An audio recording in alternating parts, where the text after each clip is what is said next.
Wake up. It's time for Primal Scream.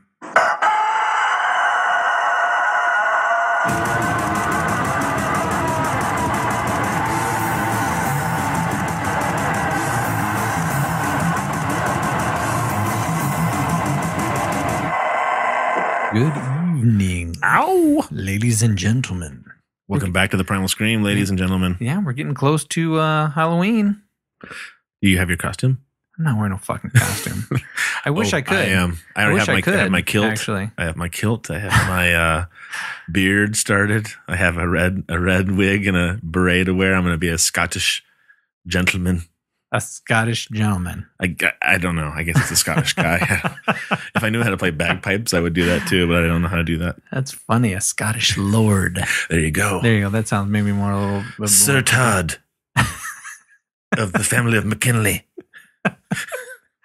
Well, hey, again, thanks for joining us on the Primal Scream. I'm Matt. I'm Todd. And today is October, God damn it. Have you heard of 27th? Have you heard of the 26th. Scottish Kung Fu? I haven't. It's called Fuck You. Classic. Why do you do that to me? Classic movie. It is fairly classic. For those of you who don't know, that's from So I Married an Axe Murderer with Mike Myers. October 27th. Yep. One of the best movies out there. It is God, pretty it's good. so good. Pretty good goddamn movie. Those of you who have not seen that movie, stop the podcast. Go to a Redbox.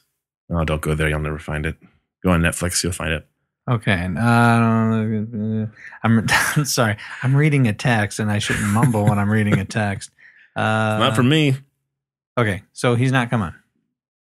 He's not coming. All right. That's all right. Hey, Rock. Yep. Sorry you couldn't be here, man. You missed out. He's wiped out. He's wiped out. Think of all the libertarian things you could let us know about. And now you can't. Hey, but you know what? He said Jared's down for either Tuesday or Wednesday. Tuesday. Sweet. Okay. Sounds good. Well, I guess, it's up to you. Yeah. No, we can do it. Another podcast. An MMA fighter. Yep, Tuesday, did you say? Did you watch Steve Carl fight on Saturday night? It was fantastic. I cannot wait to have him on the podcast. He did a really good job. He and this guy were really battling it out. It was one of the ones where I was just watching and I found myself on the edge of my seat going, oh, fuck, how can they do this? How can they keep getting punched in the face and keep doing this? Or like they get their heads cut in these freaking holds, and I'm like, how can they fucking breathe? I can't stand it. People at home, this is what it sounds like when two guys who we know enough of MMA to enjoy it, but we don't know enough to be like, he got him in a hold. He had his neck twisted around and it looked really painful. Really painful. He was tapping like a motherfucker. But he finally got him. He got him in some reversed thing, and you could see the guy put his hand forward and tap on his chest. But Carl turned and looked at the ref like, did he tap or not?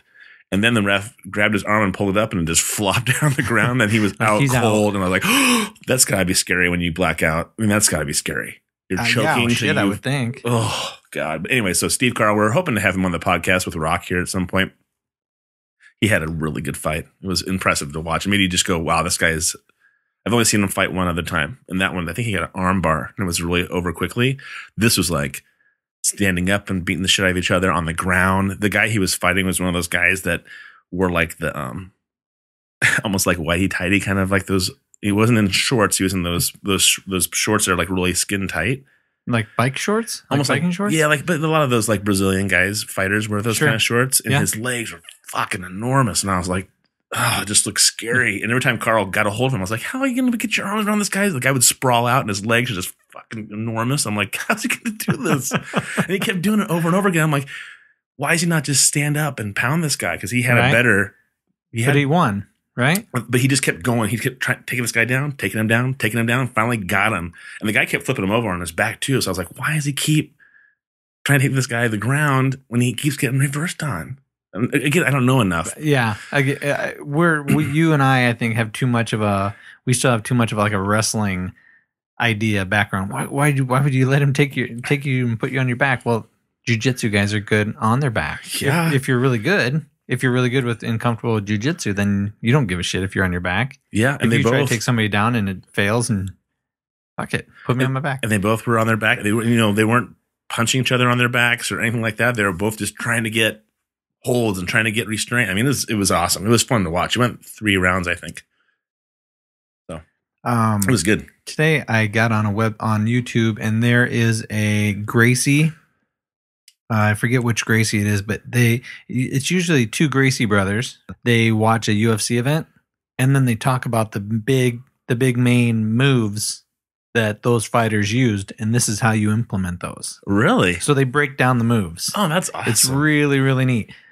And Dana White just recently banned a fighter from the UFC because the fighter held a leg lock. A leg lock too long. That was YouTube? Yeah. But this guy held a leg lock too long, and Dana White was just like, you know what? We don't need people like that in the UFC. Like the guy was doing it on purpose?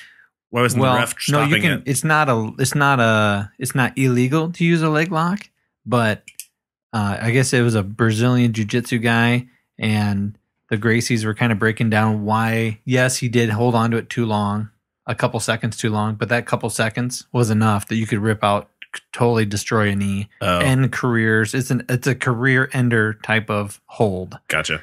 It's so dangerous. Will they ever like ban things like that completely, do you think? We'll just know. You can't headbutt. Right.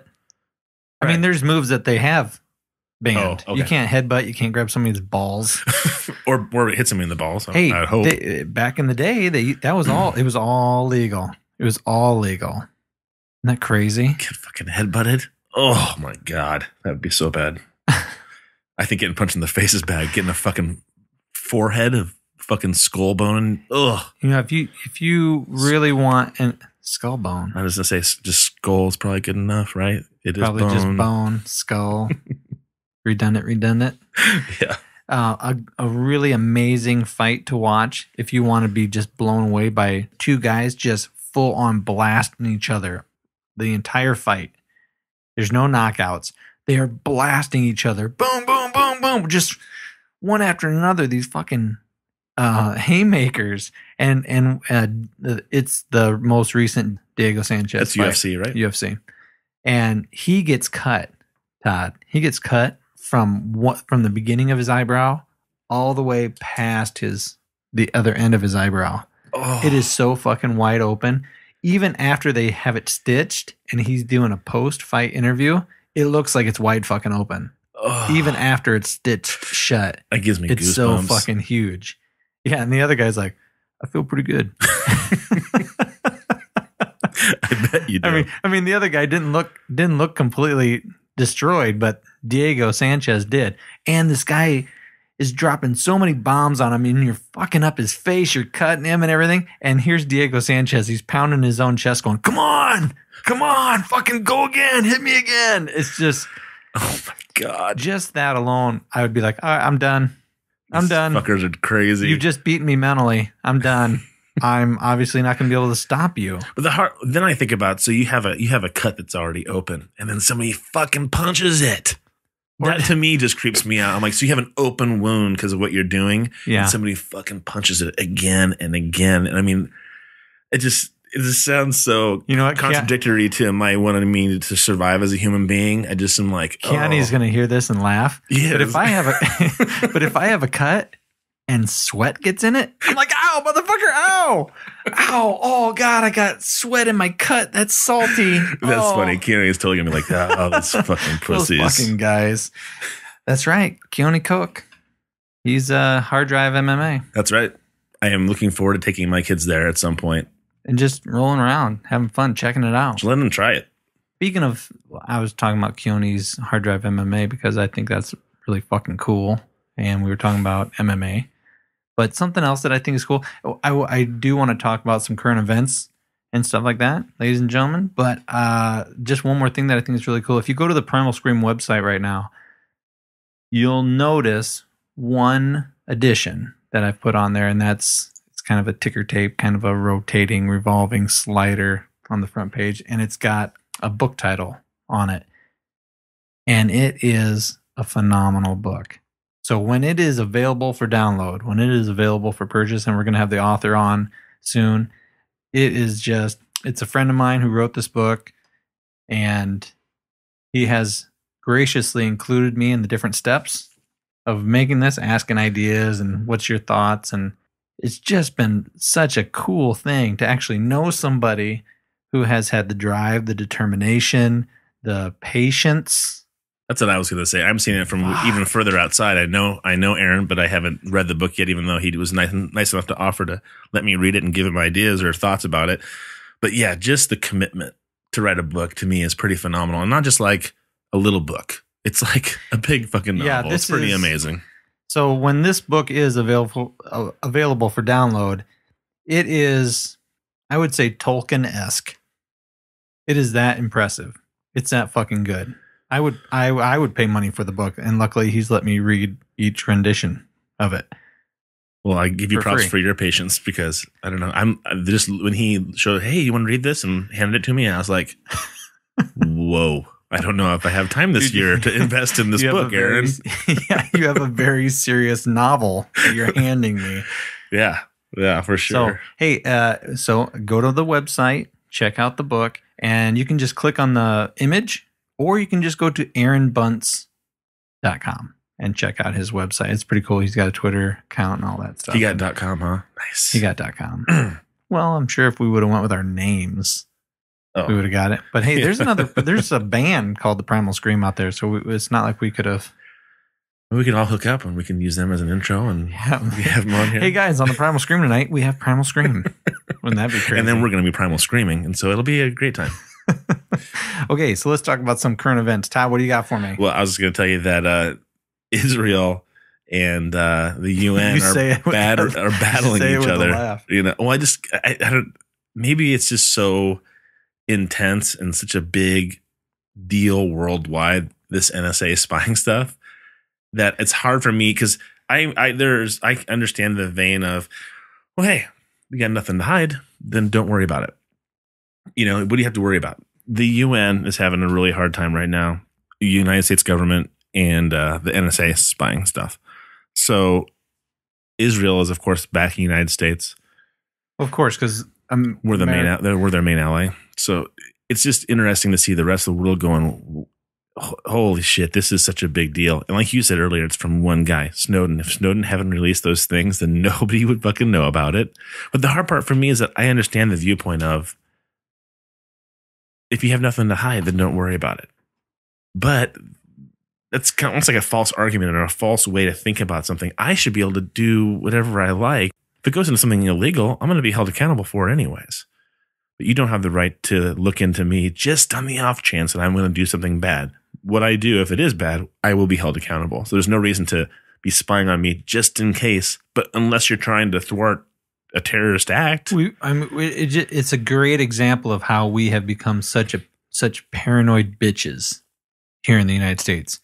And we've probably always been paranoid bitches, but we haven't had the technology to really, truly reach out. It had to be face to face. We had spies. We had people that had relationships with other people in different countries, and we had networks of people that did you ever see passed notes and shit. Did you ever see that TV show, The Americans? It was on last year. It's the next season's coming up, but I watched maybe half of one episode. It was so good. Oh my God. The main actress so is awesome. Amazingly beautiful. But I mean, just the acting is pretty fantastic. Really? But it's all set like in the 80s. Early 80s, like late 70s. So the cars are a certain way, their clothing is, and they're Russian spies who are put together, and they're in American suburbia, and they own a travel agency, I think. Awesome show. First of all, it's kind of edgy. It shows her giving a guy a blowjob at one point, just so she can get him to talk about certain things, and the husband has to listen, to her. Well, yeah, and they're not really romantically involved. No, they are. They're romantically involved, and they have kids. But that's a part of the dynamic of the show, is that he still has a mission, and he has a problem with her doing that, and yet he has to do. He has another wife who has helped him kind of like solidify another whole other identity. And he has to go be with her sometimes, and they have the two spies themselves have their own connection. Oh, so fucking. But you can hear the husband listening, going, "This, she's giving this guy a blowjob. He's listening to it, and the guy's like, oh, I never knew that could feel so good." And she's like, "You never had a finger in your ass before?" I mean, they say it on the TV. Really? Yeah. And so I'm just like going, well, I mean, it's one of those shows that's like after 10, on FX or whatever. Right. But I mean, it kind of shows you, like you said, that they used to have to, I mean, they didn't have the technology we have, even though it's probably pretty good technology for the government back then.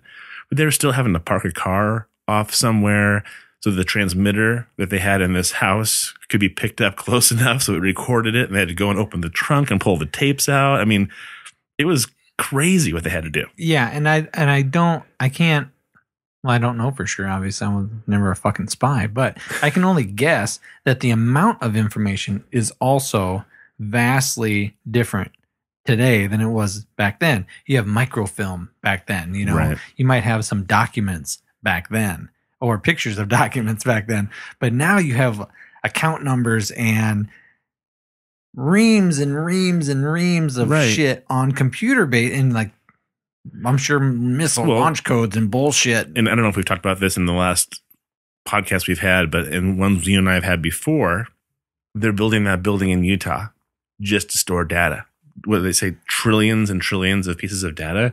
And then what I have a problem with is not just this whole spying thing and those issues, but they're building that building just to store the information, things that they've spied on people with, that they've gained, right? Mm-hmm. And yet we still have that room full of paper that's falling in with the vets. For the veterans. Like you could take that energy and that money and that manpower and like just get a bunch of vets and say, can you guys type? I'm glad that you said that. I'm really glad that you actually made that example with those words, those two examples, because if there is anything that should piss us off, if there's not a more blatant example, then I don't know what one is, that they're building $1 trillion data center. You have the people, you have the money, you're fucking doing this to spy on people, but you're a lazy motherfucking country and you're making soldiers fill out paper and you're just filing paper in boxes in some fucking room and you're saying, oh, well, we don't have the manpower or the money to deal with veterans issues. Yeah, or we don't have the computer systems to do it. Get a bunch of old fucking Apple laptops and start something. You know what I mean? Start a Google Doc account for somebody and just start. It's not that difficult. It's not hard for me to see something that's so blatantly fucking broken and not think it was meant to be broken. Or our priorities are just completely fucked. No, I think it's meant to be broken. Why would you do that? Why would you set up a system and have soldiers go overseas and get blown apart and get completely mentally fucked up and wounded and then make the most frustrating system possible for them to come home and get aid? You sound good as a politician. Hey, we're going to make sure that our soldiers get the aid that they need. And there's this program and there's that program. Well, if those programs are putting actual physical paper in a fucking box and putting it in a room somewhere, you meant for that shit to be broken. You meant for it to be broken. How long have we been at war with Afghanistan and Iraq? Right. A long fucking time. Or you're just so thoughtless. There's no thought put into it. No. No. Politicians are too smart. These people that work at the VA hospitals, these people that just stash paper away, whoever it is, whoever touches that paper last and puts that box in that room knows beyond a shadow of a fucking doubt that paper's gone now. Or it's somebody else. Somebody else will get to this at some point. It's pushed off on the next person, which who knows who that is. Especially, and it's so blatant when you compare that with the data center that they're building in Utah. Did you say? Yeah. Utah. Holy shit. And it's just one piece of it. It's like the energy that they have to use to keep those servers going is like the energy used for a small town just to cool the processors to store the data. It's not like it's a mega center to, have things going faster on the internet or something cool like that. It's just to store data on us. It's just crazy. Why wouldn't you build something like that, like say in Alaska? Now you don't have to pay for coolant. Oh, that's a good idea. I don't know. Well, because there's probably some senator or some representative who's making money. Who has a friend who has a construction company who lives in Utah, and he gets the part of that's right. The way the game's played. All right, we're not going to spend too much time on that. We can get way too fucking wrapped up into that shit. I'm not doing it. Have you seen that new movie with Tom Hanks where he's a ship captain? A short fella? No, he's a ship Tom captain. Hanks. I was thinking it was Tom Cruise. No. No, I haven't seen it. Where, I mean, the hard part is they say it's really, really good. And I have a hard time with some of these movies where I know everything already that's happened. Oh, see, I don't know anything about it. But Well, I also have a hard time believing that somebody in space spinning around is going to be entertaining. Well, I've heard nothing but incredible things about that. Yeah, I've heard nothing but good things about it also. Well, I can't remember what it's called. But, Captain Phillips. That's what it is. There you go. And he's taken hostage. He gets these guys off of the boat to save his crew from any chance of getting harmed. And then Navy SEALs come in and snipe him out through the windows of the rescue boat. And I guess part of the movie's draw is the conversation that Tom Hanks has with these pirates in this little boat. Mm-hmm. Because this guy is saying, I have to be here. There's a warlord in Somalia who's got my family. And if I don't get out here and try to get you to give me some money, these horrible things are going to happen to my family. So we just think it's like a bunch of fucking assholes causing all this ruckus, which they are. Well, I mean, but there's things everybody's motivated by different things. Right. And so there's a reason why somebody blows themselves up for suicide bomber. It's not just to get 40 fucking virgins. Ugh. That shit drives me crazy. Okay, you're religious. Okay, you're going to kill yourself. I understand that. But there's a little bit more. I'm sure. I'm really hoping. I have this gut feeling there's more to it than just getting 40 fucking virgins once you die. I'm pretty sure, I'm guessing, but I'm pretty sure it has something to do with the fact that they feel so powerless to make any fucking change that they have to resort to something so drastic. Well, and you wonder, I mean, what do you think? Do you think religion is like the deciding factor? Because I know plenty of fucking scapegoat. Plenty of Americans who are so frustrated by things that they, follow Sarah Palin or they follow somebody who's really kind of radical and on the edge, but is willing to get out there and say something for their side. But you don't hear anybody who's willing to kill somebody because they can't get. I mean, we're able to, I guess, protest or walk in the streets or have a candle vigil about something. And is that our way of being able to express ourselves? We don't get any change out of that necessarily, though. You think we do? No, I'm shaking my head, smiling, because my whole thing is peaceful protestation does not change shit. It might plant a seed in someone's mind, and it might make me at home look at Occupy Wall Street happened. It was a peaceful protest. We got to see how shitty cops react to people. And we also got to see how a leaderless, non-violent movement gets dick done. The only thing that really truly happened was everybody made fun of them. That's really it. I mean, they brought focus on an issue, but it was an issue that we're all aware of. Right. But I mean, now I'm more aware of that issue, even more so than I was before. But all it does is anger me. All it does is create more frustration for me. It puts more light on a situation that angers people more, but nothing will change unless huge groups of people say, this is my demand. And huge groups of people go to their congressmen or their senators or their governors. Like what happened? I'm truly surprised about what happened with Scott Walker. With Scott Walker when people stormed the Capitol there and they interrupted stuff. Teachers. And they're in his face, and he still got shit done. He still did what he wanted to do. And even with all of those people, they couldn't make change. Even with all those people, and celebrities showed up. And other unions, cameras, other unions. There's so many fucking people, and they still couldn't make change. Again, they did it peacefully.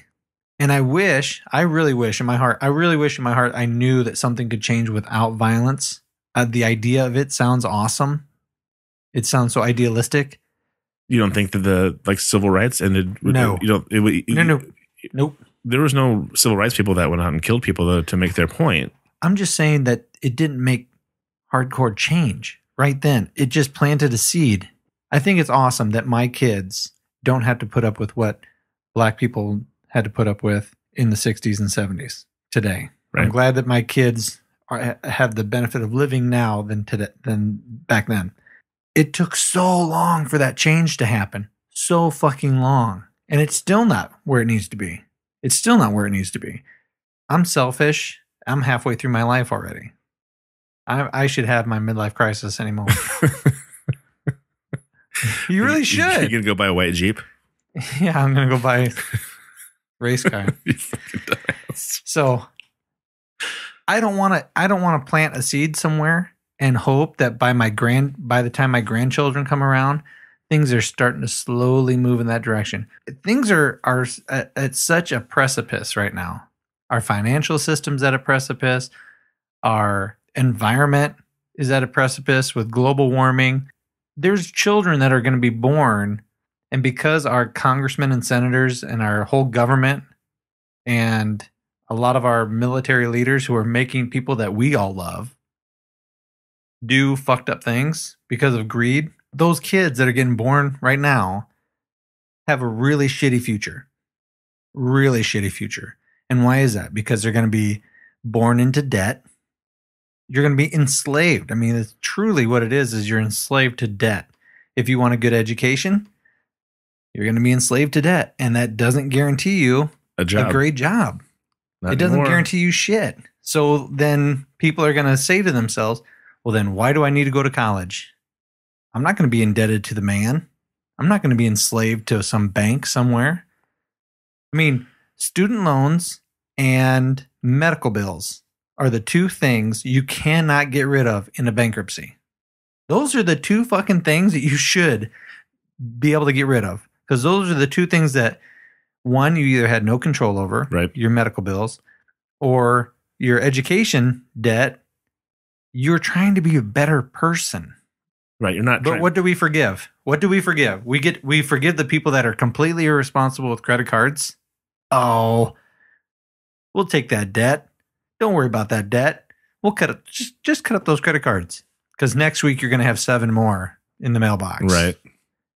But that's that you who have access to, which is crazy. That's who you reward. Okay, enough of this serious shit. We're going to keep moving on. World news. Anything else you want to talk about? Let's see. Well, I think that the whole thing with the rest of the world starting to be more aware of all the NSA spying. Oh, yeah. And I also think it's not a good idea just to blame all this on Obama. I think it's ridiculous to think that this hasn't happened for lots of presidents. Oh, okay. So it's not just one person. They've all have been spying. Sure. Probably under the same exact guise of. But I would not. You would not. What? I would not for 1 second try to relieve this man of any blame. No, I'm not. I'm saying you're all trying to spread it out. I mean, there's a lot of anger. Spread blame? A little. Okay. Yeah, sure you can. But like right now, there's a lot of anger, and there's fucking nations that are rallying against the United States. For those of you at home who don't know this, right? That shit's happening. That is a for real thing. When the UN is gathering up other countries and saying, we need to make a fucking point. 53 countries at this point. 53 fucking countries. That's no bullshit. Go to RT. Check it out. That's fucking legit. And Barack Obama has not been president for like 1 year. Right. He's been in there a significant amount of time. Absolutely. You know, if he really wanted hope and change, if he really wanted transparency, this shit would not be going on right now. It would not be going on right now. The only reason we even have any clue that it's going on right now is because Snowden is a goddamn patriot. He is a hero. That's the only reason any of us know that this is going on. I would agree. This is the only reason that any country knows that this shit's going on. And it must be really bad if you have 52 other countries. It's not just some crazy fucker in Iowa saying that it's bad. Right. Right. I mean, but you have countries in my mind. I have a pretty, I think Germany is one of those countries that's up there on my list of places, because I mean, they have super low unemployment. They are pretty much a socialist country, but everybody seems to be pretty well off. It's a pretty clean country. I know lots of people who live there, or I know people who live there, and they really enjoy it. And they're, proud to be Americans, of course, and they're in the military, but they're like, this country is wonderful. It's like everything runs on time. There's everything's clean. There's no. Oh, this country, our country? No, Germany. Oh, Germany. I'm sorry. Germany itself, I got lost and Switzerland, and some of these countries that are all around Central Europe like that. Right. Really function really well. We may not like the taxes that they have, or we may not like some of the socialist kind of ideas with healthcare and things like that. Right. But even people that I know who are big rah-rah Americans are like, yeah, not just big rah-rah Americans, but big rah-rah Republicans, like right-wing Republicans. And I'm like, you know what? He's like, yeah, it's pretty great. I'm like, how you enjoying your socialist country? He's like, I know, but guess what? Shit is awesome. And I'm like, yeah.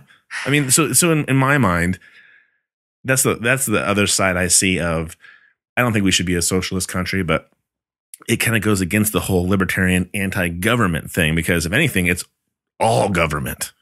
Government controls every aspect of things. They pay for all your healthcare. They pay for, make sure everything's, they take care of all the trash. I mean, there's not a lot of there's some private industry, but the government controls a lot of things to make sure it all works together on time. And that's kind of the opposite of what people think we should be doing here.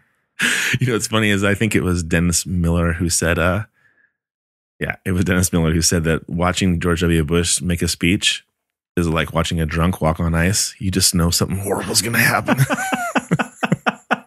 I thought that was the best.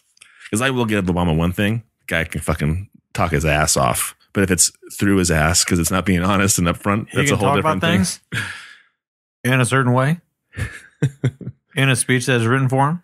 I did do the tier. It's so fucking annoying to listen to. If the man who will not be named, Joe Rogan, said he does a great impersonation of Barack Obama, and he also said, now if somebody was trying to have a real fucking conversation with you and they were talking to you like that, you would say, "Shut the fuck up! I'm done with this." Right? Who talks to people like that? The one good president that I thought was just knocked my fucking socks off when he spoke, was Bill Clinton. I mean, he's a good speaker. Jesus, he just set the bar so high. So high. It's hard to live up to that type of thing. I did do the Barack Obama tear wipe. Have you seen him do that? No. He was giving a speech and his grandmother had died that day. It was when he was first being elected. And he was talking about his grandmother kind of being the person who pushed him into the life that he has. So it was a real tear? It was a real tear, and he just reached up and it looked like he was itching the corner of his eye, but it was a tear coming down. So that's what he would do. As he's talking, he was tearing. So he'd just reach up and look like he was just itching the corner of his eye, but he's getting a tear. And I'm like, that's a nice move. Instead of being like wiping your cheeks. And yeah, it was just kind of like, I know I'm crying. I don't care. So I was at this wedding and I was tearing up because, of course, when I go to weddings, I think of my wife and all that kind of stuff. And so I was like, I do the Obama tear scratch. I was sitting. The Bill Clinton tear scratch. No, it's Barack Obama who did it, not Bill Clinton. I thought you said Bill Clinton did it. It's Barack Obama. Oh, he did? Yeah. Because he was talking about his grandmother at this speech. Okay, I'm sorry. Yeah. Probably because you're too worried about my mouth noises. Okay. But I think that I like picking up little things like that because I think it what defines us kind of as human beings and how we react differently to things. Because there are people who, if they got teared up or something, would be like, and they'd wipe their face. You knew they were having this dramatic thing. And he was just talking about her as why she was so important to him. And she had passed away and he was on the campaign trail. And so I thought that was kind of the way he handled it was well. It was done well. So yeah, I think that's pretty cool. So that NSA protest in DC was really good. It was on really? It was on RT. Yeah. People that had like signs, "Stop watching us." They're all rallying. Right. That's pretty, again, I didn't look at any other news. Do they have to kill somebody to make a change? What do you think you would want to see somebody do that would make you go, "Fuck yeah, I'm behind you. I'm going to do this." I mean, besides affecting your bubble. I don't think you have to wrap yourself in saran wrap. What's that mean? Which means just sit there and lock arms and cross your legs and sit there and chant. Fucking do something. Get in front of somebody, get in front of your congressman, get in front of the House of Representatives, wherever they go to pass their fucking bills, wherever they go to hang out throughout the day to talk their bullshit and get their money for their next campaign. Storm that place and say, "We're not fucking moving and we're going to walk you to the Capitol and we're staying here and you're not fucking leaving. You are not leaving. We are holding you hostage to make you do your job. We're not going to punch you. We're not going to hurt you. We're not going to kill you. We're going to make you do your fucking job, jackass." Well, how about the only hard part is that you have people who are as passionate as you are about whatever idea, right? But on the opposite side of that. So I saw Ted Cruz is in Des Moines yesterday at some Republican meeting of some sort, right? And they were I think it was on C-SPAN. They just had a camera on him and there's people walking up to him going, "God bless you. God bless what you're doing. you're our hero. He's doing autographs, and somebody else is like, hey, it's so nice to meet you. We're praying for you every day. You're doing the right thing. And I mean, people are rallying on this guy. Yeah. He made the stupidest fucking statements ever about shutting down the government. And his tirade on the Senate floor was ridiculous. You can watch a 10-minute clip of it on The Daily Show and realize, okay, so he's one of the leaders of our Congress at this point, or the Republican Party for that matter, right? And then but you have people here going, God's behind you, man. Dude, we're all on your side. I'm going to get sucked into a serious podcast here. I'm going to try to keep it light, but I'm going to rattle through a few more, just a couple other news items that if you're listening to this and you haven't heard this yet, go to our website, follow my few tweets, learn a little something. Because I'm learning about it when fucking Twitter's so cool. I like it. Okay. This I retweeted 16 hours ago. Indiana University on lockdown warns of gunmen at large on campus. So I don't know if something actually came of that or not. I haven't seen any stories since then. There's nothing on RT. Indiana nothing on University. NPR. Okay. We already talked about the stop watching us rally in Washington, D.C. When you need a little injection of funny just to make you laugh a little bit, the Colbert Report. So if you want a funny, just to bust out laughing for no reason, follow the Colbert Report tweets because or Stephen Colbert in particular, or Stephen Colbert. Researcher he tweeted, researchers have developed a breathalyzer for marijuana. It's already been turned into a bong. I mean, it's just awesome. It's just awesome. It makes you fucking laugh, Something else.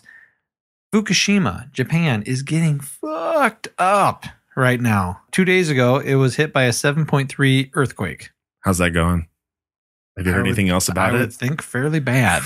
But I mean, have you heard that there's any more radiation leaks, or what are they doing to make sure that? I'm telling you, dude, that picture of that melted core, which is around a corner, that they had to take a picture of with a mirror, because when they sent a robot with it melted the robot? It was like 20 feet away, and it just went, whoa, just turned it into a blob of shit. Why people are even close to that is beyond me. Okay, 1 hour ago, another earthquake hit Japan, and it was a 5.5 So this is going to be a fun, lighthearted podcast tonight. I can't wait. I'm going to be in just tears and be laughing so hard. It's just silly. Those are some things that are going on in the world. Be aware of it. Be aware of it, you jackasses. Okay, now let's get into the main topic. So sometimes we don't have a main topic. Sometimes we don't know what we want to talk about. Which is... If you haven't seen it, and some of you, like Todd, said he saw it years ago. Years and years ago. It wasn't years ago. A year or so ago. You told me about it. Okay. But it is called... If you go on YouTube and you type in Everything You Know Is Wrong. Okay? This guy, Lloyd Pye, gives a presentation. Pye. And at first you're like, oh shit, he's talking about Bigfoot. So guess what we're talking about tonight? Bigfoot, motherfuckers. Bigfoot. And you know what? We could go all different types of routes with this. We can talk about mythological creatures. I don't really want to really talk about that, but I talked to somebody today. We were talking about healthcare and different political things, and the conversation had come up, and it was how the message gets lost in the delivery. Well, with this Lloyd Pye, it's the opposite. The delivery makes me want to believe the message. Right. I stop. I mean, I listen to it, and it all makes sense. It sounds extremely logical. Okay? A plus B, follow this route, you're going to get to C. And he does come across that way. He's very laid back and quiet and not trying to impress you with his voracious delivery. It's just very point of fact. I mean, he does use certain speaker tricks like, don't fool yourself. This is what is happening. This is what you don't know that. That's your opinion that this is what's happening. Right. But he shows pictures of skulls, and he shows photographs of skeletons, and he gives his hypothesis about the origins of humanity. Right. Truly. And it's really great because he shows old pre-human bones, fossils that we've found. And those bones are so dense. some of you at home right now listening to this are going to be like, no shit, dumbass. It's turned into rock. Of course it's dense. But when you watch the video, you see it's the difference between, like, say, my pinky bone or a bone in my finger, right? You could say that's like the size of a hot dog. Let's just say it's the size of a hot dog. Pre-human bones, fossils that they've dug up, is like the size of a bratwurst. I mean, they're so fucking dense. And my question was, how do they know that they're human? I mean, they're so big, you know, I mean, how do they know that that's not, I mean, how do you find, is the bone made up of a DNA that is attributed just to us as human beings? I mean, does it show that helix structure, and is that part of that? I mean, I wonder how they date it like that. Like they say, oh, this is a human being or a Homo sapien that is much larger than who we are. You know what? I don't know. It's crazy. It's really nutty. I don't know if they've found like whole skeletons, like two people laying down together in like a grave. Oh, yeah. You know, I don't know if it was something like that. Well, because Joe Rogan, he who shall not be mentioned. He has a guy that he did that sci-fi show, and he talked about Sasquatches, and he pretty much convinced himself that it wasn't true on the show that he had on Sci-Fi Channel. And he had the doctor on, who I think they shot. You know how sometimes they'll show his podcast a little bit on that TV show itself. They'll show them talking to a doctor. Sure. Yeah. Well, I think this was the podcast that they had the doctor on, and they shot part of it for the show, and then he actually did a full podcast. Again, this doctor is just talking nonchalantly, and he's completely, thoroughly convinced that believable, and he believes that they're out there, that Sasquatch is real, that they've been seen all over the world. Some of the accounts he talked about, you know, because I was listening to it today when I was driving around doing stuff, and I'm like, it's hard not to believe it, because he talked about this woman who was, I think she was like in Ohio or the Blue Ridge Mountains along West Virginia, somewhere in the, you know, the eastern part of the Midwest where there's a lot of dense trees, kind of like the North Pacific, where they say Sasquatch has been a lot. She was a goat, like a common goat herder, and she would just take her goats on big hikes and hike them up into the woods. Her goats started acting weird. Her dog started acting weird, and she thought, oh, maybe there's a predator around, right? I better be aware of that. She goes to get into her tent to grab pepper spray. As she's coming out, the goats are coming towards the front of the tent, and they're all looking up over the tent. And she gets up and turns around. Behind. There's a Sasquatch standing right there, looking at her, staring her eye to eye. And this guy's like, you know, and she's not trying to. She said she didn't tell anybody for years because she didn't want anybody to give her such a hard time about it. So she didn't tell anybody about it. And the guy said that, I wish I forget his name, but he's a professor. He said that, she goes, I had this moment where he was looking at me, or I was looking at it, and it was looking at me, and I thought, she said that something passed between us, like, I'm not going to do anything to you, you're not going to do anything to me, I think we're going to be okay. She could see his or its demeanor change, like, okay, I'm not in danger. And it turned to walk away, and just then a smaller one looked out from behind the bigger one and looked at her, and then they both turned around and walked into the tree line. And I had goosebumps, because I just don't know. I'm not going to just dismiss it. You know what I mean? I think there's got to be some validity to some of these. Are all these people up in the woods eating mushrooms, and so they all having the same kind of trip? You know what I mean? I just don't.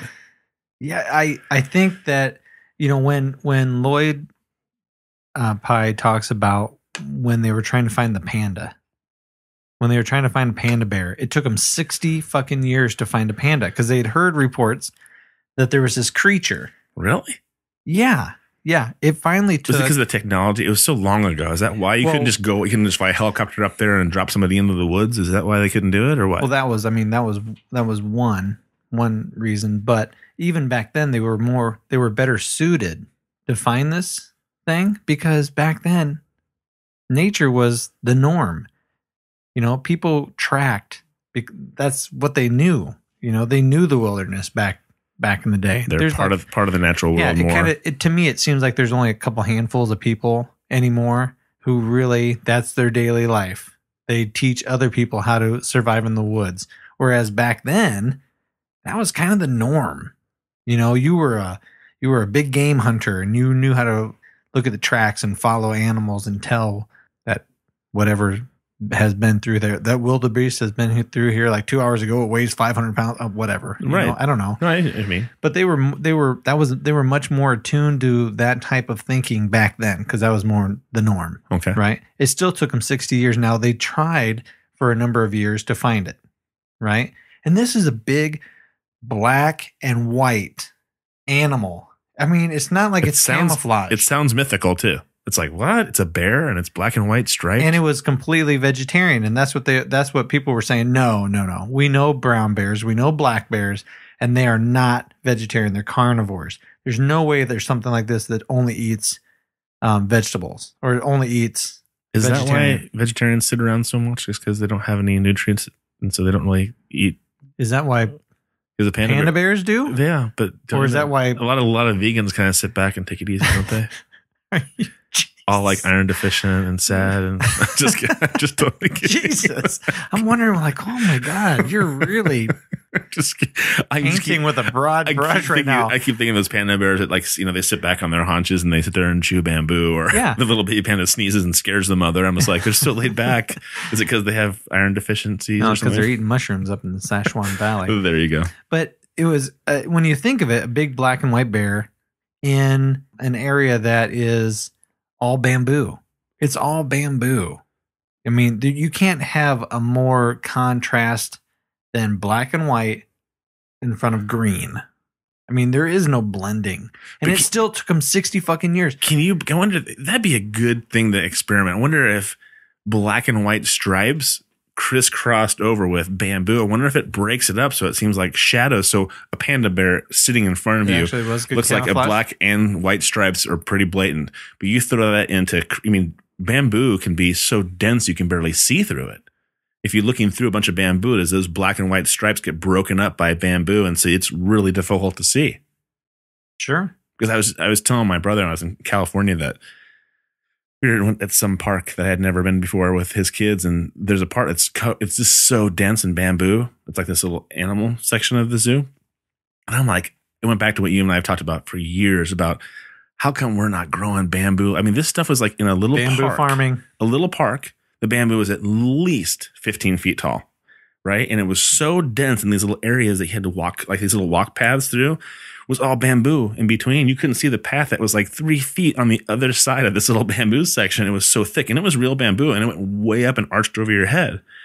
And I said, hey, this is what we've talked about in the past. Why don't they harvest this? Look how thick this is.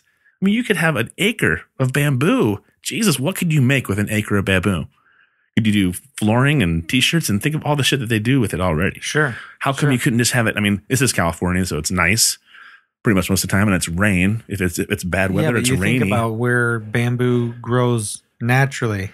Wasn't it in the jungle though? It's just in a jungle. It can grow anywhere. Oh, it can grow anywhere. Yep. It's like hemp. Why not have fields full of hemp that doesn't have any THC in it, and then you can make all kinds of shit out of it? It's crazy. True. But yeah, that Lloyd Pye was saying back in the day, hunting and fishing in the wilderness, that was these guys' shit. That they did this. This is what they normally did. And they still took them a long time, even with all these reports with professional hunters and trackers. Right? Because they did it for a few years and then they gave it up because they were like, nope, we didn't find shit.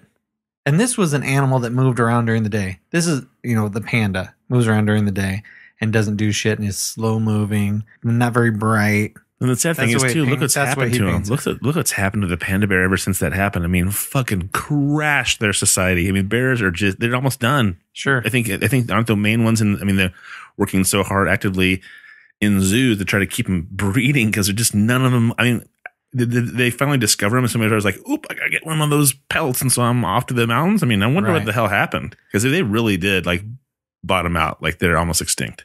Well, that was going to be my question once we kind of got into the Bigfoot thing, which was, I'm trying to support Lloyd Pye right now. I'm trying to support what he's saying or break down what he said in his YouTube video because it was, you think of panda bears, it's just so commonplace now.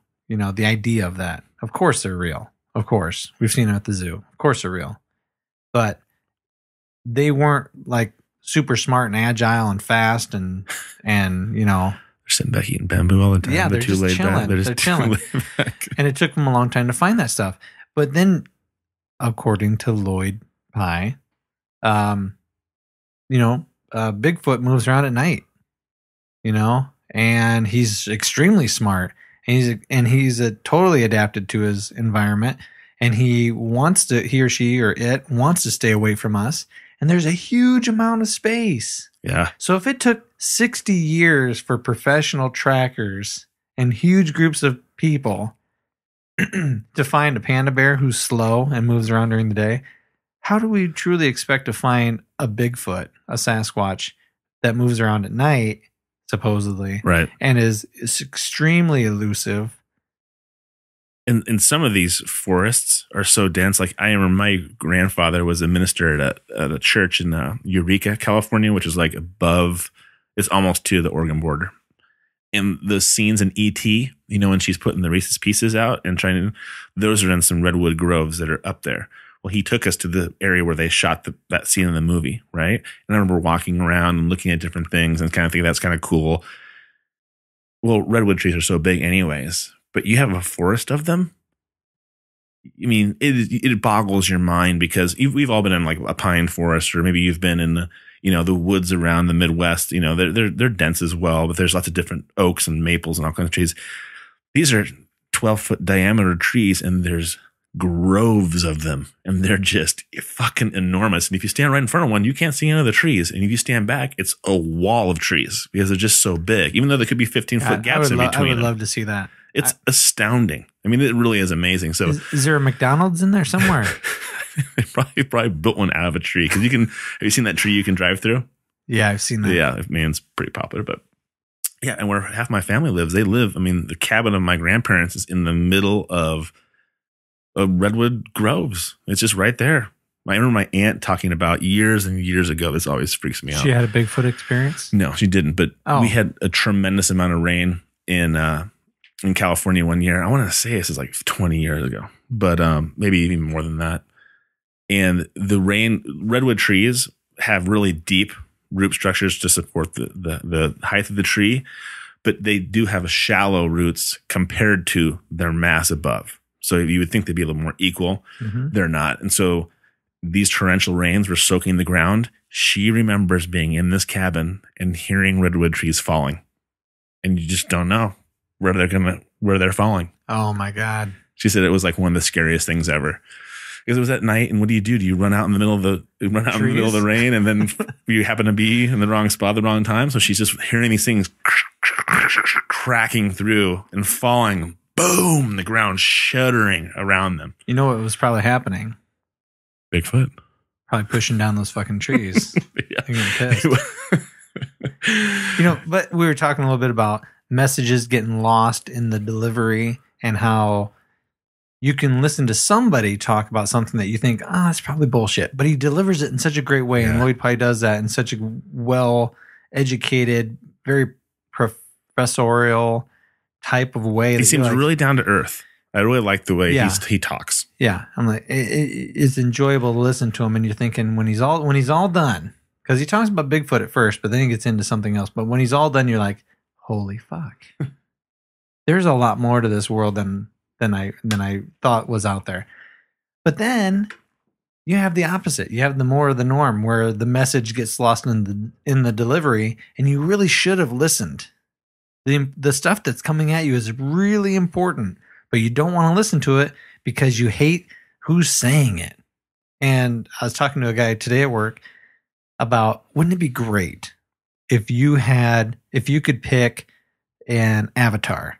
And it could be any person that you love, one, looking at, and two, hearing their voice. They speak really well. You're just totally entranced with them. You're just like, oh God, I just can't wait to hear the next word that comes out of your mouth. And everything is filtered through that person's mouth. Oh, that'd be so great. I'm so bad at some of that stuff. That'd be awesome. You know what I mean? Yeah, totally. Because then you could say to somebody, hey, did you hear about this topic? And somebody else could say, yeah, I heard it through my avatar, and I listened to what she said, or I would have a female avatar, and she'd be naked, and she'd be hot as fuck. Big boobs. They don't have to be big. She just got to be fit. Anyway.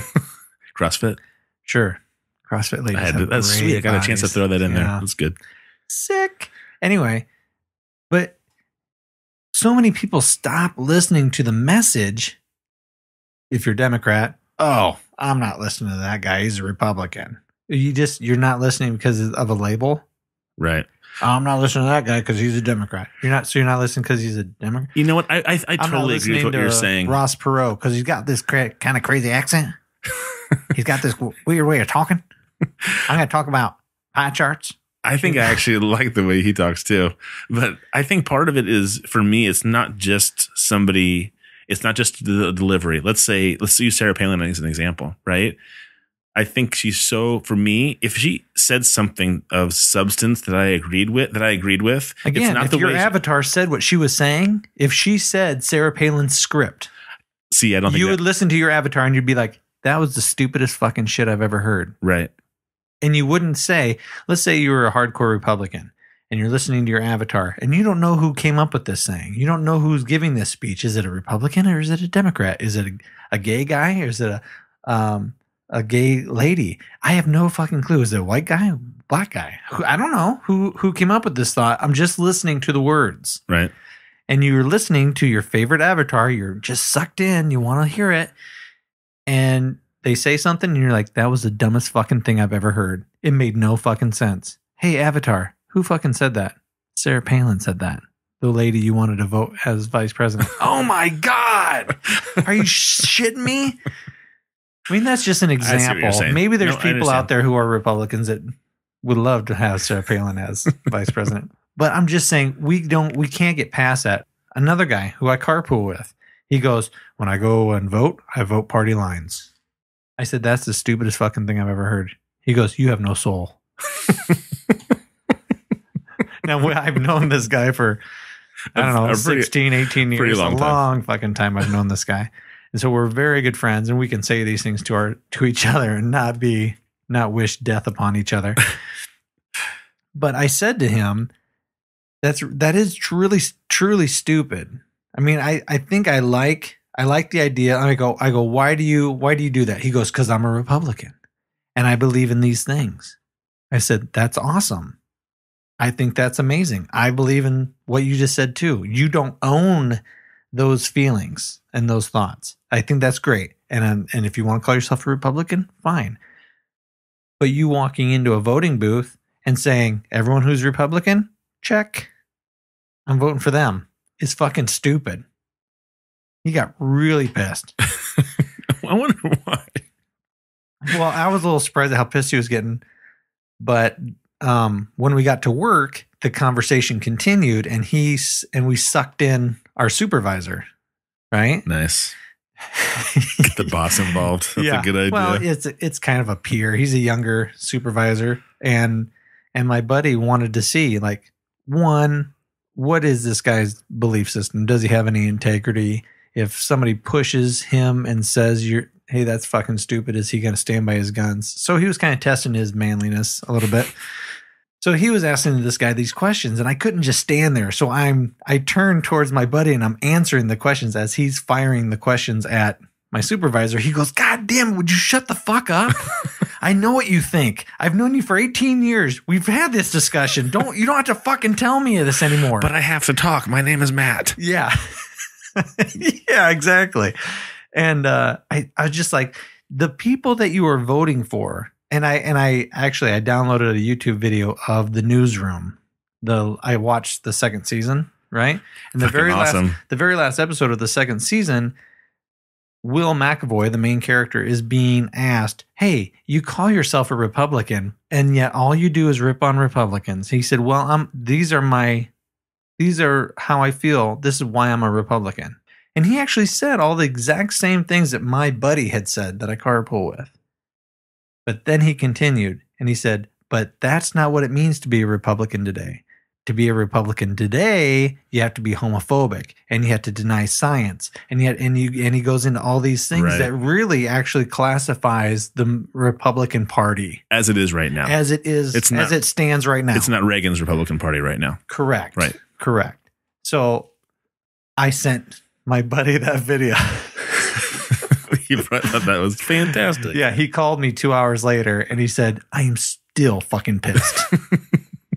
Did he agree with any of it though? Did he think, oh, you know what? I understand what you're saying? And I asked him, I was like, hey, did you see that video? He's like, yeah, I got it. But he didn't reply. He didn't answer like, hey, did it shake your belief system at all? Oh, I wouldn't even think it would have to shake his belief system or make him stop and go, you know what? Now I understand what you're saying.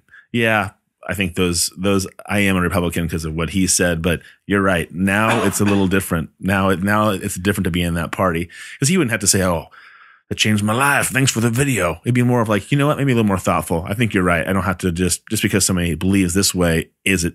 Are they different than me? And my supervisor was coming back with, he goes, you know what? I'm more of a libertarian, or there's like, you can categorize yourself in certain ways. Independent. Yeah. And so he said, I go by person. And he's saying this to my buddy. And I'm saying it out loud. That's exactly how you should fucking look at things. Exactly. Because not every Democrat on the Democratic ticket is going to act like my core Democratic beliefs. Right.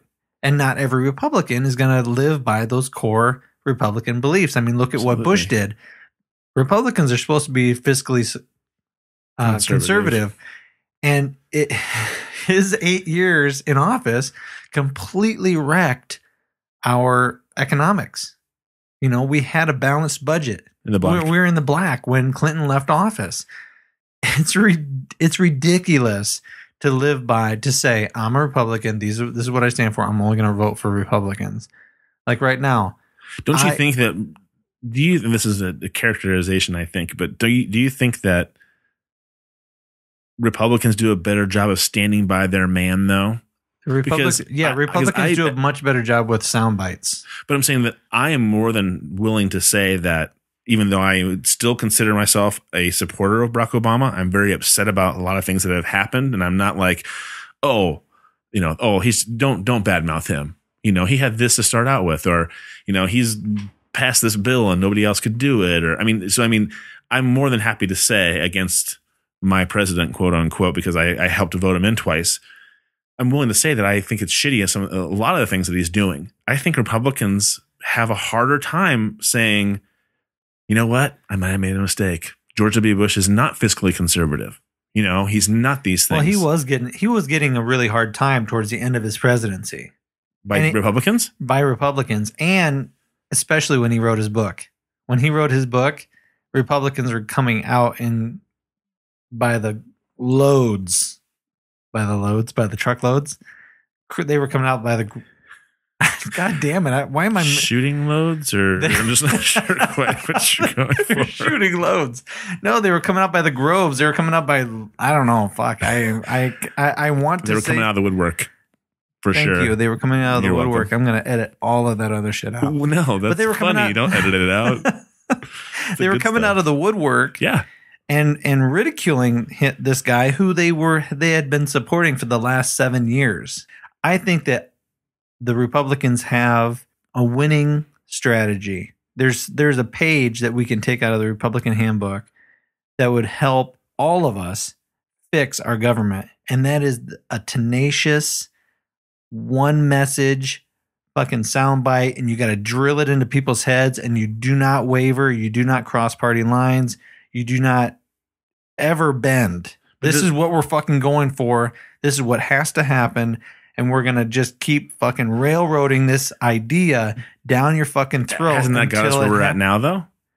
I'm not saying follow the Republican Party. I'm saying just that mentality of this is what has to change. But I don't think it...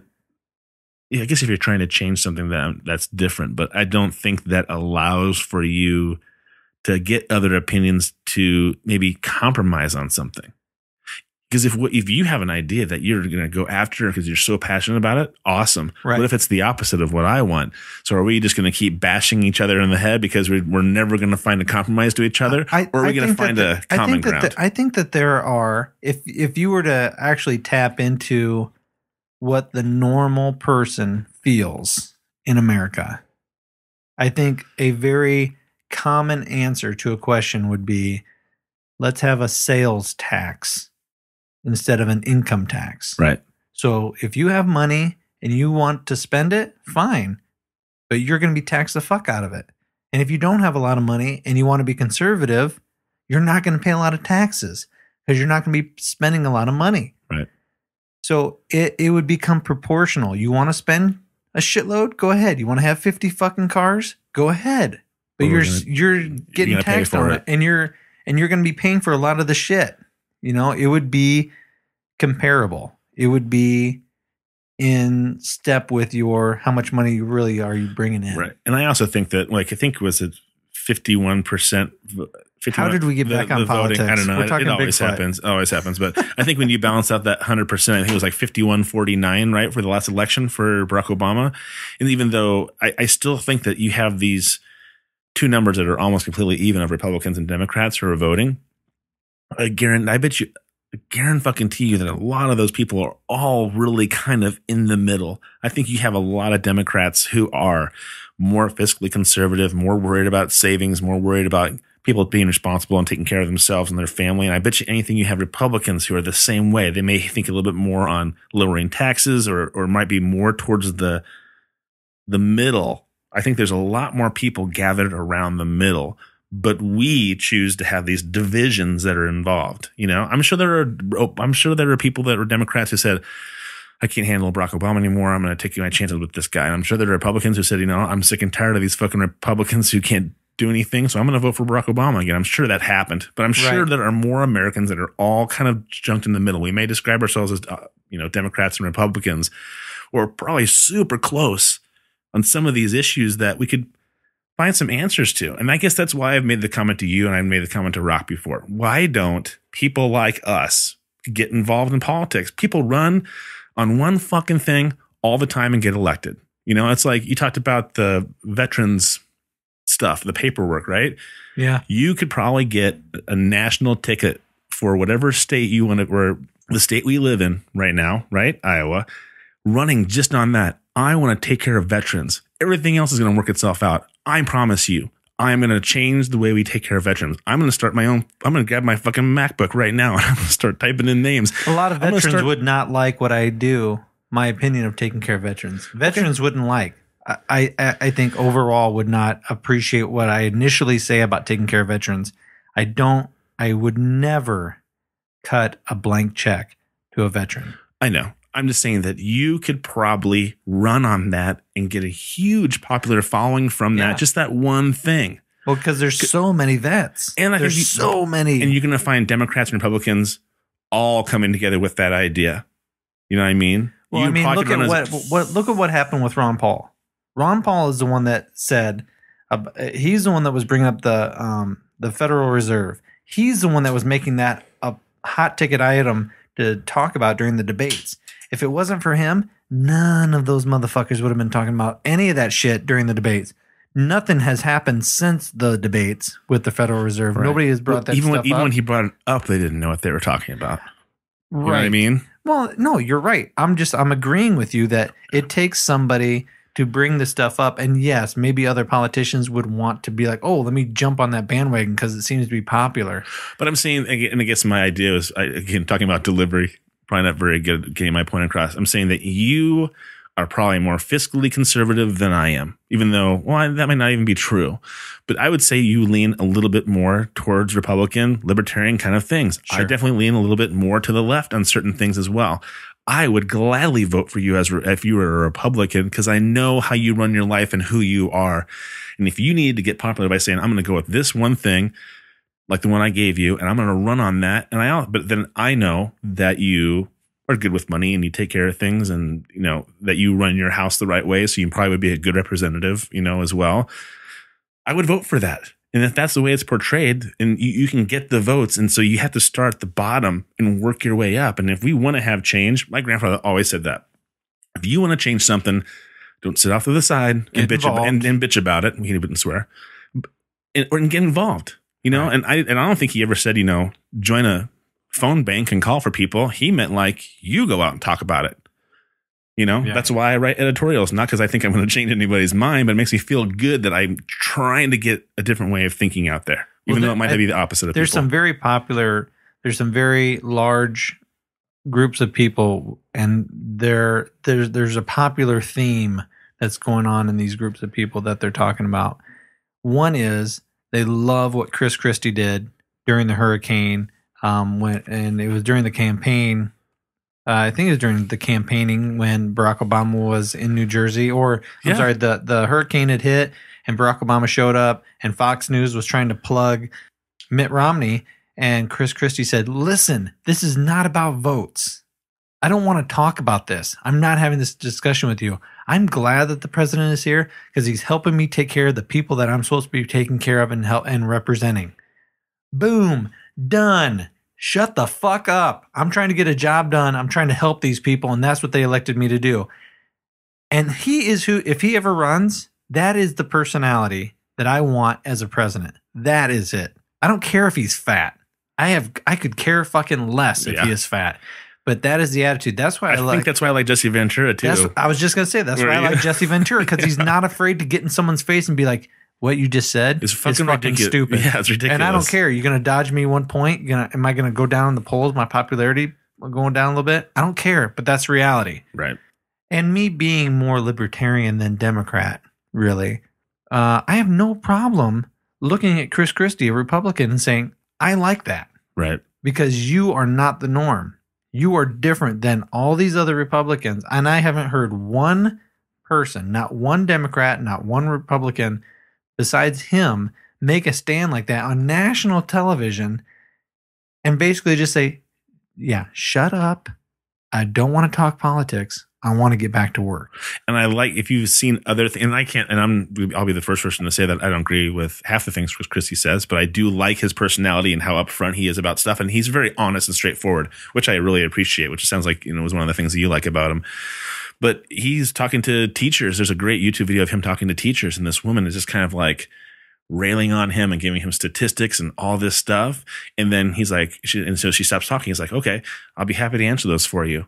And then he's like, why are you acting like, because she was like just already shaking her head, already had her hands on her hips, like, oh fuck, now what's this guy going to say?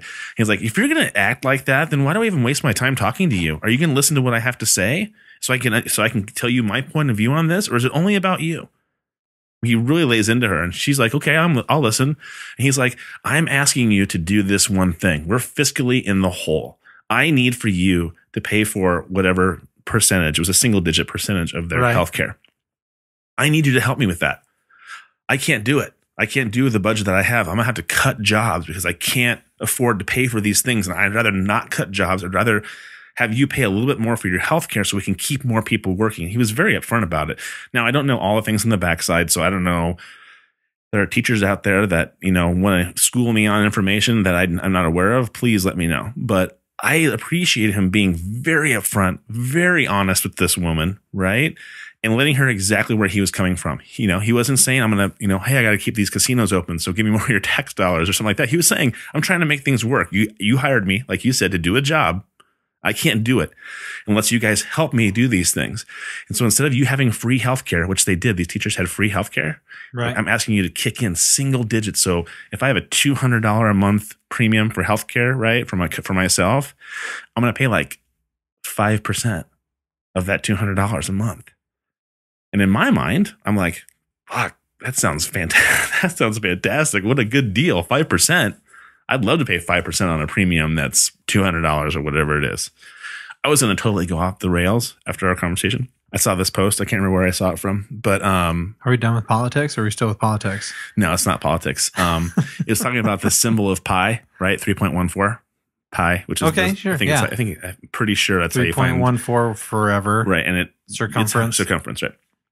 So it says, let's see. I think it's probably Joe Rogan. Fucker. It has the good stuff on his Facebook page. It says pi is an infinite, non-repeating decimal, meaning that every possible number combination exists somewhere in pi. That's fucking crazy. Converted into ASCH text. I have no idea what that means. I probably should find that out. No, ASC2 text somewhere in that infinite string of digits is the name of every person you will ever love, the date, time, and manner of your death, and the answer to all the great questions of the universe, converted into a bitmap somewhere in that infinite string. And so when I hear, who's that scientist, the black guy on Nova that we like so much?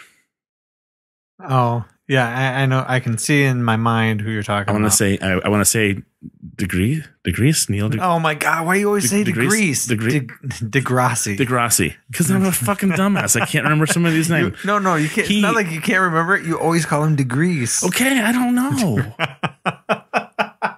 I'm a struggling learner. I'm working. Okay. I'm baby stepping. I'm a jackass. Doing the work. I think he was the one who talked about that. And I was telling my wife this. I said, he talked about how everything that's happened on this earth to us in particular, and all the things that are happening now, because the universe is so infinite, it's all happened before somewhere else. This is all taken place before somewhere else. This way. And it will happen, and it'll happen again. Infinity is so big. And I heard my wife just looking at me going, why do I give a fuck? Yeah. Why are you saying this? Why do I give a fuck? Exactly. But it just is, to me, it's just like mind boggling. When I hear shit like that, what it does for me is it makes things seem really insignificant. It makes me like getting a flat tire on the side of the road, not making that big of a deal about it. It makes, me worried about Ted Cruz being some fucking nutball and running the country going, makes worst me things want can to put happen. my belt around my around my shower rod and jerking off and just cutting it. I'm just kidding. When people make statements, actually, I'm not kidding in a way. When people make statements that make you feel so small, that make you realize truly how small you are, how insignificant things are, how insignificant you are. Yeah, it should make you feel like, why the fuck am I here? It really wouldn't matter if I'm just. See, it makes me feel. It makes me feel the opposite. It makes me feel like, you know what? That gives me an opportunity to do something. It gives me an opportunity to make mistakes. It gives me an opportunity to try new things. It gives me an opportunity to take risks and do stuff. That's how I take it. But I am an optimist and you are a pessimist, so I understand why the shower head would be so appealing to you. I'm just saying that. Plus, I've never tried asphyxiating while jerking off. People die. God, I know. I'm not going to do it. I'm not an advocate for it. Maybe my wife can choke me out while I'm smacking my meat. Who knows? There's got to be something there where people wouldn't do it. Oh, yeah. I was like, how are we going to segue? Well, here's the segue. You're talking about being motivated to do something, right? Mm-hmm. And how that thought or that makes you want to get up and do something. When I was watching that Lloyd Pye thing, I thought to myself, because I watched another video of his, and it's a much more recent video. It's like a 2011. Oh, fuck! I wish I had seen that one. And it was talking specifically about the Star Child skull, right? That he gets to analyze and wrote a book about. And if you people don't know anything about the Star Child skull, I'm not an authority on it. I know that it is fucked up, and I know that it's real from what I've heard, and I know that you should YouTube it and Google it and read some of his fucking books because it's amazing. And there's other things that are really amazing. But first off, before I go down that road, I was watching his video of him giving a presentation, and he talks about how he gets to a point in his research where he's fucking bankrupt. And his wife is like, please, you have to give this up. You have to stop. We have no money. Zip. Zero. He's trying to pay for tests to be done on this Star Child skull. Okay. And it is amazing the shit that they find in this skull. In the bone. Like structures or something? Like fibers woven into the bone structure. Huh. That when they cut it, he said it is extremely tough and difficult to cut, even though it's like a fraction of the thickness that our normal skull is. Huh.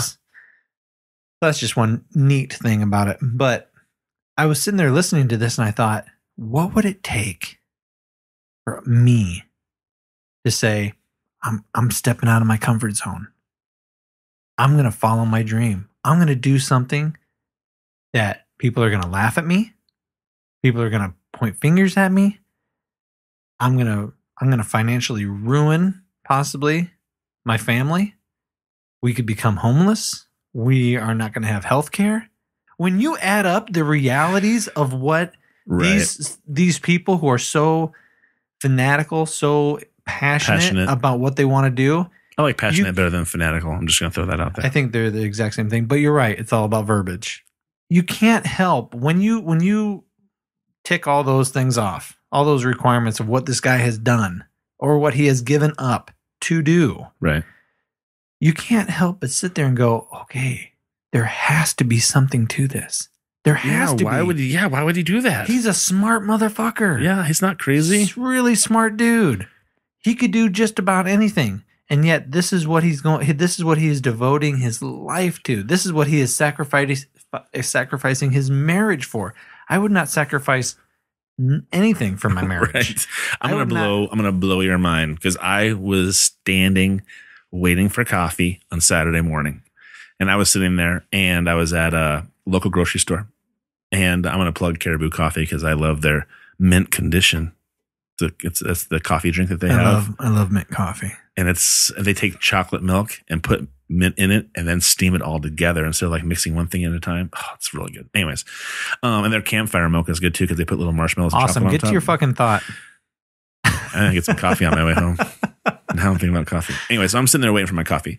These firefighters walk in to the grocery store, right? Just getting groceries probably for breakfast or something, whatever they're doing, because it's like 8, 9 o'clock in the morning. And I was thinking back to how passionate I was about being a firefighter before I do my current job, right? Mm-hmm. And I was going, there's still a big part of me that finds that really, really appealing. Now in my mid 40s, it's probably not the safest bet, but I just thinking back going, I wonder what it would take. If it still nags at me once in a while, you know, and it sounds so appealing and something that I'd so want to do because I just love that idea of service and doing, you know, it's action involved. It's hands-on activities.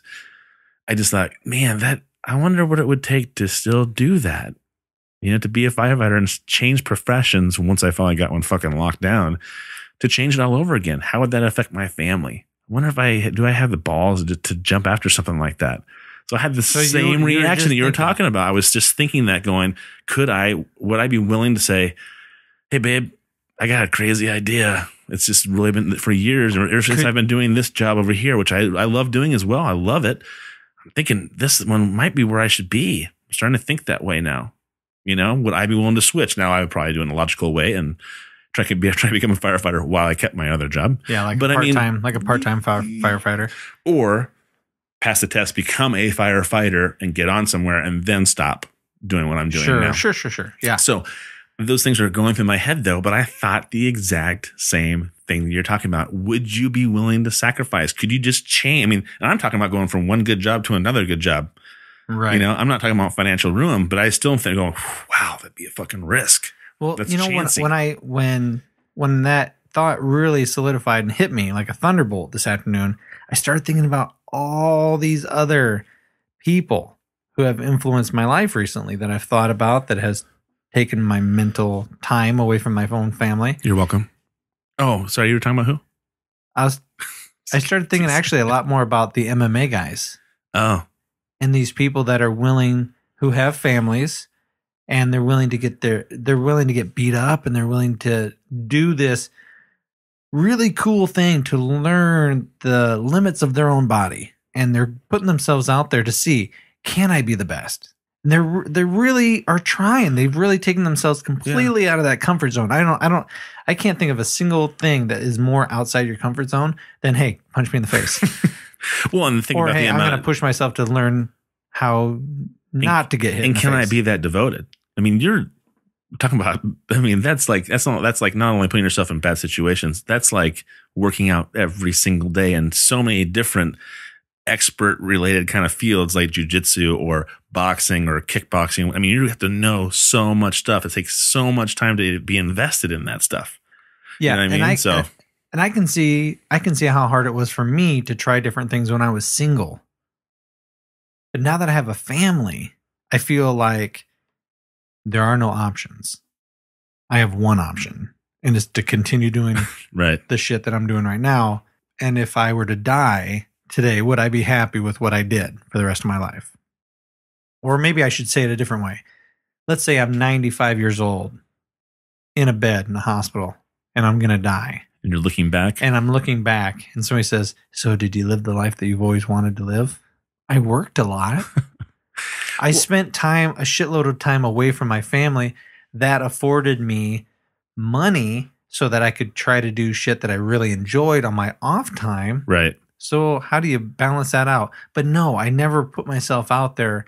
I never felt the thrill of completely stepping out of the boundaries and saying, guys, doing I love a you. job that Mom, Dad, love you. I'm out of here. I'm going to Alaska, or I'm going to California, and I'm going to completely go do something totally different than you ever thought you were going to do. I guess you tell your kids that they should follow their passions and they should love what they do as their job, which you're going to devote the most time to. Right. I told Junior, who's doing great, by the way, that, you know, you should be able to find the job that you like doing, that you enjoy doing, and then make sure you fill all the other time with all the things that you want to do. We all have to work. Hopefully you find the job that you just fucking truly love and you can get paid to do it. That's not the reality for 90% of us, I would assume. A lot of us, yeah. So you should make sure that when you do have that free time, that's what you do.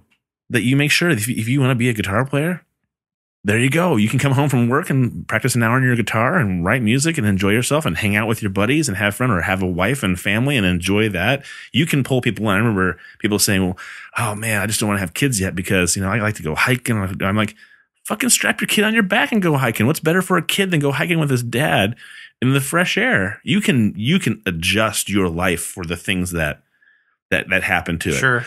Oh, my brother told me about this.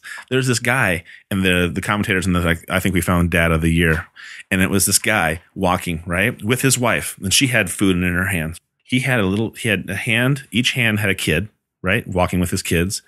One on his shoulders, one on a baby Bjorn on the front, and one kid on his fucking back, and again a piggyback ride. Walking to their seats. Wait a second. He had 1, 2, 3, 4, 5 five children on his him? body. On his body. So he's a goddamn pack mule.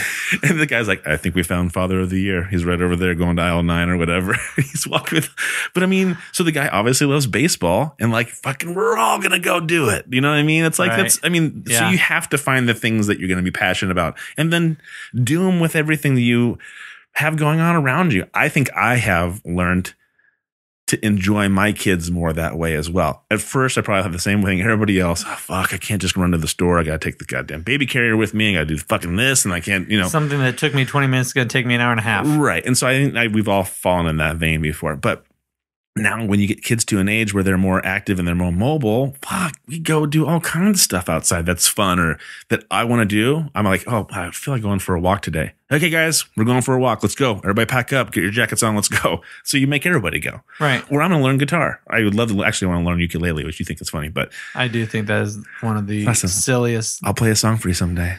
And I'm going to laugh while you're whistling through the tulips. Anyways, so I thought, maybe one of my kids wants to do that with me. Maybe my kid wants to learn guitar and I can learn ukulele because that's what I want to do at close to 50 is try something completely new. Maybe we could do it together. You know what I mean? So I keep trying to think of like, okay, this is what I want to do instead of me feeling like my kids are inhibiting me from doing what I want to do. Well, now our kids are at that age. Well, yeah, but now our kids are at that age where they're so malleable, you know, and they're old enough, they're big enough that they can do more physical things. They're smart enough. They're able to do more things that they weren't able to do 2-3 years ago. They're not teenagers, but they're at that point to where, yes, I can start to actually enjoy things with my father. Right. You know, they're at that age. I just think it's a good idea to try not to think of things being so limiting and then instead finding the opportunities to make sure it's not going to limit you. So that's why I said, I can't go hiking anymore. I have a kid. Well, fuck no. I mean, Native Americans had fucking papooses on their backs and they've fucking went all kinds of stuff. Don't let things limit you if you want to do something. But this is exactly the thing that I'm talking about is how scared I am to do something new. I could not go down the road that Lloyd Pye has gone down. I couldn't do that to myself. I couldn't do that to my wife. I couldn't do that to my kids. So when that reality hit me this afternoon, it made me really think there has to be something to this. There has to be. He's not crazy.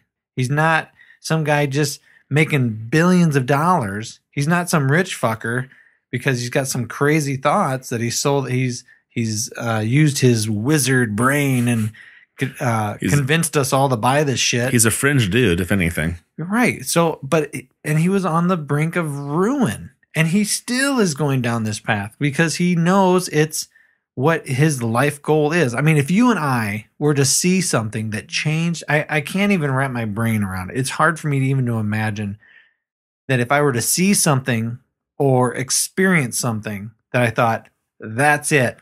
The old Matt, done. Let's do this. Let's just say that you and I like this, doing podcasts so much that we're like, that's fucking it. We're quitting our jobs. Every single day we're going to do 2 or 3 hours down here doing this. Say this became the thing that we're like, this is what, ladies, sorry, this is what we're supposed to be doing. Forget everything else. This is it. Hey, we don't know how it's going to work, but the people listening to us, you know what? The only way that we're not going to know that this is what we are supposed to be doing right now, it's just fun. It's fun for us. It's therapeutic for us. I'm meeting people that I wouldn't normally meet. I was telling somebody today that she said, so why are you doing what? I go, I'm doing this podcast with a friend of mine, and we're tinkering around in my basement, and I've gotten some equipment, and I go, but I get really nervous. So I've been drinking a lot more recently. And my wife's like, hey, you might want to cut back on the alcohol because I'm not a big drinker. But when I have people on, I get nervous. You know, I want to have a good podcast. I want the people who are downloading this to be like, hey, this is fun or funny or I learned something. I've learned something, you know? So I've got all these little stressors in my head that I'm learning to deal with better. And I started thinking, you know what, I'm telling this to her, to this lady, this friend of mine. And she goes, so you record conversations? Like, yeah, it started out as being therapeutic, but now it's kind of gotten to the point where it's helping me get over some of my fears. Yeah. Of talking to people I wouldn't normally talk to. And we're meeting, like you said before, we're meeting so many new people and so many different ideas about things that I am just like, this has been one of the coolest things I've ever done, because you and I will always have a great time hanging out together. We'll always have good conversations. Our kids are always going to be the same goddamn age. Right. You know, our wives are best friends. We're always going to be together. And that's why I initiated things. But now it's becoming something that even just like when we talked about people in Japan listening to us, to think that there are 5 people on the other side of the planet who are listening to us talking just to hear 2 balding white men talk about things. It just, to me, I have a full head of hair. It makes me really excited with the idea that people are like, oh, that's kind of cool, or that's interesting, that what we think is a norm of us just hanging out and chatting or meeting new people and that kind of stuff, and we're learning and growing, hopefully, that somebody else thinks that's kind of cool, makes me feel really good. It makes me think, oh, wow, this is a wonderful thing. I don't want to ever stop doing this, because that makes me, I feel like it's changing me. It's changing my life, so to speak. We're not making any money in that kind of change. It's more of like, it's changing me when, like, the people we're talking to. Right. And I'm much more inspired to be current with worldly events. Yeah. And I'm more plugged into the world now. I feel like I'm not in this. I was totally a passenger in the car, you know, in the ride of life. And I had a follower, for sure. I mean, I had a career, and it was very easy, and I had a schedule, and I wasn't really pushing myself. I was on cruise control. But now having people come in and trying to think about topics and meeting new people. Or they're expressing ideas, and you're like, well, fuck, I don't know what they're talking about. So I got to get online and look at it and go, oh, shit, that's incredible. This takes me down a whole nother path. Right. You know? Right. The things that I've learned. I loved having the interview with Keani. That was awesome. Nick from CrossFit, you know, him talking about different things and being able to relate and seeing there's a lot of layers to this onion. Exactly. You know? I think, well, that's probably the biggest one for me. I've always assumed that people are much more than who they seem to be. And I obviously think Nick's a great trainer, you know, but to hear him express ideas about struggling with PTSD or whatever things he was working on after doing so many tours overseas, I was like, oh, to me, it adds more depth to somebody. You know, you get a much better understanding of somebody when you have some of those truths be exposed. You go, oh, okay, that's awesome. You know, it doesn't change necessarily a huge aspect, but it goes, there's another layer that you didn't know about. This is a person that I think of as a trainer. But then I have to sit back and go, oh, wait a second. This is somebody who joined the military on behalf of me, and I need to understand those kind of things better. So I got interested in some of the veteran stuff that I see or I read about, because he talked about it. I was like, fuck, this is somebody I know and I work with all the time, and I didn't know that aspect of him. Let me understand it better. And so then I went and did some more research on it and was like, fuck. You know, I saw The Daily Show. I saw clips of the frustration of people not getting help. But then when you have somebody sitting next to you going, I got the fuck out of the VA because I'd like, get me the hell out of here. It was taking too long. It was driving me fucking crazy. So I can take that and I'm like, oh, so that's what they're talking about. That sounded frustrating when I watched it on television. To have somebody here say, I really could use some help and I won't fucking want it from the VA because it's so jacked up. It makes me go, there's a problem. Okay, this is one bigger, I can joke around it or see comedian talk about it. Then I'm like, okay, wait a second. This is a whole another gamut that I wasn't aware of. And that's why I appreciate the podcast so much, because it was a fun thing, which I still enjoy quite a bit. That added a whole another layer to it with who we're meeting. Let me ask you something. I don't even know I didn't dig deep enough to know what Lloyd Pye was experienced to, or what his experience was that got him going down this path. But what do you think would have to happen for you to be like, oh, my world, the way I view it, completely turned upside down? At this point, it's focused on money. I'm just going to be totally upfront and say that to me, I don't know what it would take. I would have to be able to. Spaceship if you were to walk out to your car right now and an undeniable UFO came right over your head, or like the Joe Rogan tweeted about these 20-inch pygmies, right? That these park rangers are trying to they're chasing after, and they're trying to get video footage of. They're saying they're 20-inch tall little dudes with dreadlocks.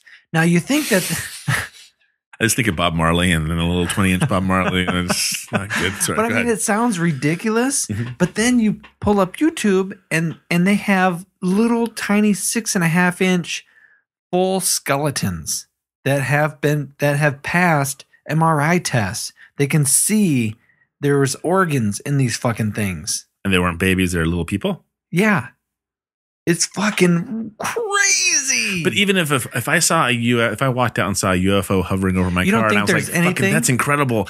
I want to tell everybody about it." I'm going to school. I'm going to go to my job tomorrow. Yeah, I'm gonna go on with my day. I'm gonna go to college. I'm gonna go to my job. I still have to earn a living. I know you still have to earn a living, but there's things that happen to people that just blow their fucking mind. Yeah. You don't think there's anything, you can't imagine anything that would just be like, nope.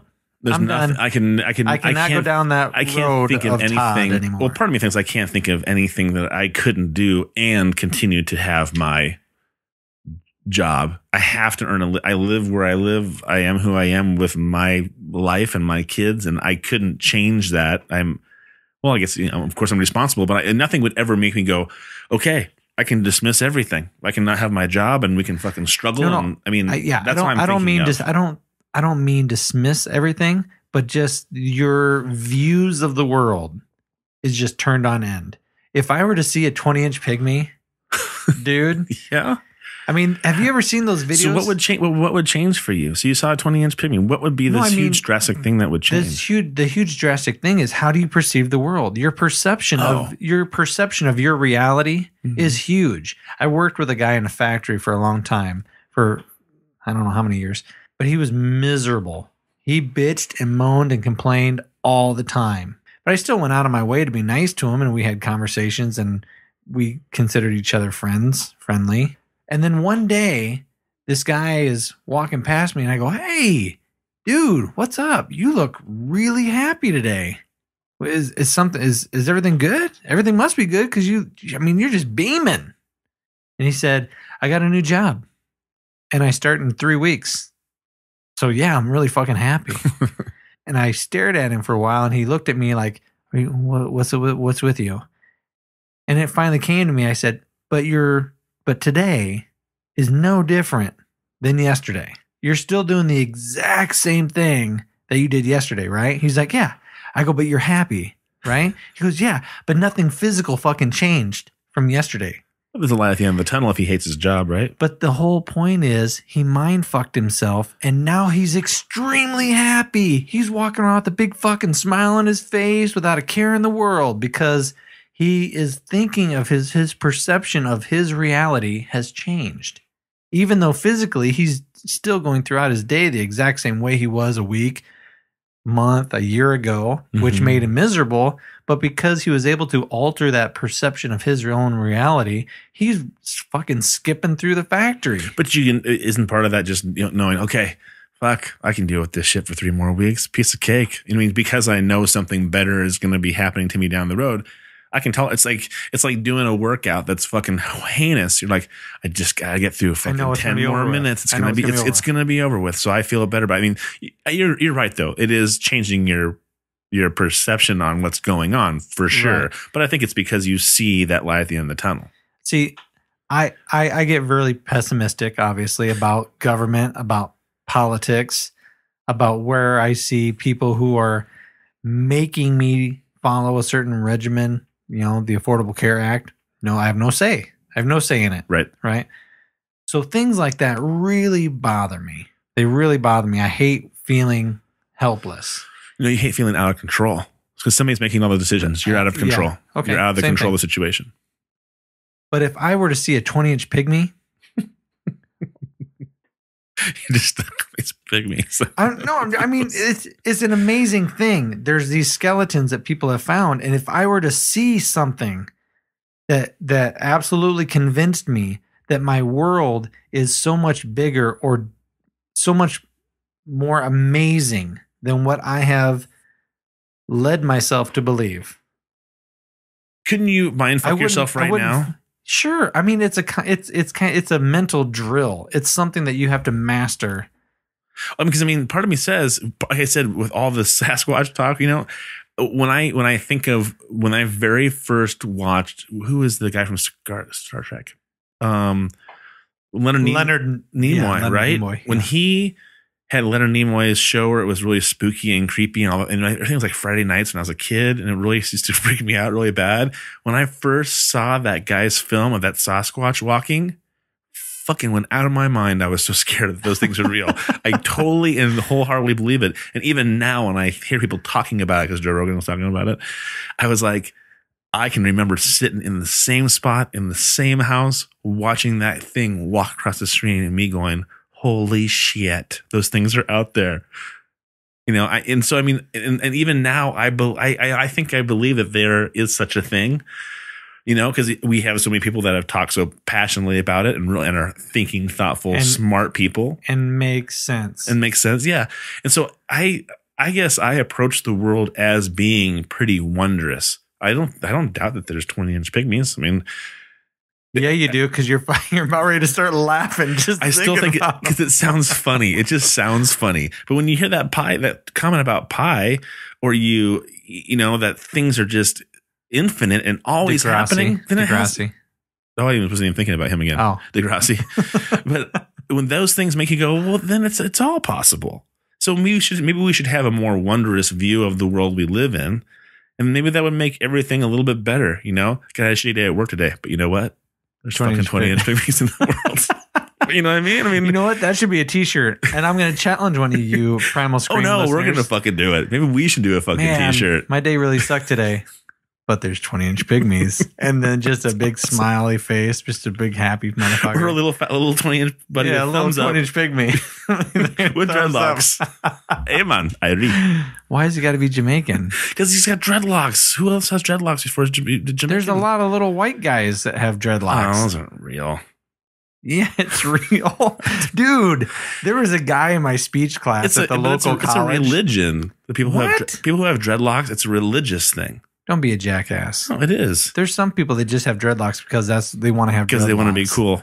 Yeah. Yeah. There was a white guy at my college that I went to, and he was in my speech class. Oh my God, did his hair stink. Oof. And he just had that big Jamaican weave hat that he would shove his dreadlocks into. And it was the most amazing thing because he had the hottest girlfriend. She was unbelievable. And he just seemed such like a dirtbag. He was a nice guy, but he had these dreadlocks. I just could not get past the smell of his hair because it would just permeate throughout the room while we were in the speech class. Oh.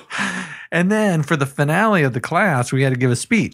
He comes in a fucking suit and tie. He had cut all his hair off. Not completely off, but he gave himself like a GQ haircut. Like he had somebody cut it and style it and everything. Really? And I didn't know who the fuck this guy was. Oh my God. So it's not just religious, you Jamaican 20-inch pygmy. No, dude. I'm saying people who are Jamaican. I forget what. Yeah, I bet the pygmies love smoking dope, don't they? Now you're being fucking racist. I'm just kidding. Okay, geez, you know what? I wanted to talk about Bigfoot. I wanted to talk about 20-inch pygmies, which we've kind of done. What part about Bigfoot did you not cover that you want to talk about? No. I mean, that was pretty much like the big thing that I wanted to talk about, which I wanted to lead that into all these fantastical things like the Anunnaki and the Sumerian culture and how our Bible, the Jewish Bible, is actually stories from Sumar. Right. You know, it's just amazing because they have these cuneiform tablets. The writing is cuneiform. What's cuneiform? It's just the style of writing. It's a style of writing. Yeah. Okay. Almost like an alphabet, kind of like a. They were the first. They're the first civilization that we know of. Then how do we don't know more about them? We do know stuff like the Epic of Gilgamesh is a story from Sumar. Is that in Ghostbusters? No. No, it's not from Ghostbusters. But also, the Sumerian culture, they have these stone tablets of pictures, and they knew how many planets were in our solar system way 3,000 years ago, which we didn't even know about certain planets until the last 50 years because we had advanced in our telescopes and things like that. But we didn't even know about that stuff until recently, where these guys 3,000 years ago knew about crazy, amazing mathematical numbers, and they had a number system that was based on the number 60. It was just nuts. It's crazy. You've never heard of anything of this? No, I have, but I just don't know enough. You know, I mean, I've heard of this Sumerians. Is that how you say it? Sumerian? Okay, yeah. I've heard of that. I've heard of things like the Tower of Babel and, you know, these really ancient cultures that seemed like they were almost like wiped off the face of the earth. There's always such a limited amount of knowledge of what they did. Maybe that's why I don't know enough about them, because I'm pretty much up to this date, Sumerian is the oldest recorded known civilization, period. Basically, if you watch that Lloyd Pye thing, he talks about, okay, so the scientists want us to believe that we went from being apes to Cro-Magnon men to boom, Sumerian. Right. And he shows those gaps. Right. And not only is Sumerian the very first civilization, but they have amazing math. They have the first written language. And it's not just a written language and not just some bullshit math. It's like the shit. It is math that we only knew about recently. You know, It's astrology that we only realized recently. So why didn't that knowledge transfer over? I remember him talking about why didn't that knowledge? What we hear about is stories from the Judeo-Christian ethic, the Bible and the Torah, and we hear stories from those sources, and those sources got those stories from Sumar, right? And we hear about, well, the Egyptians did this.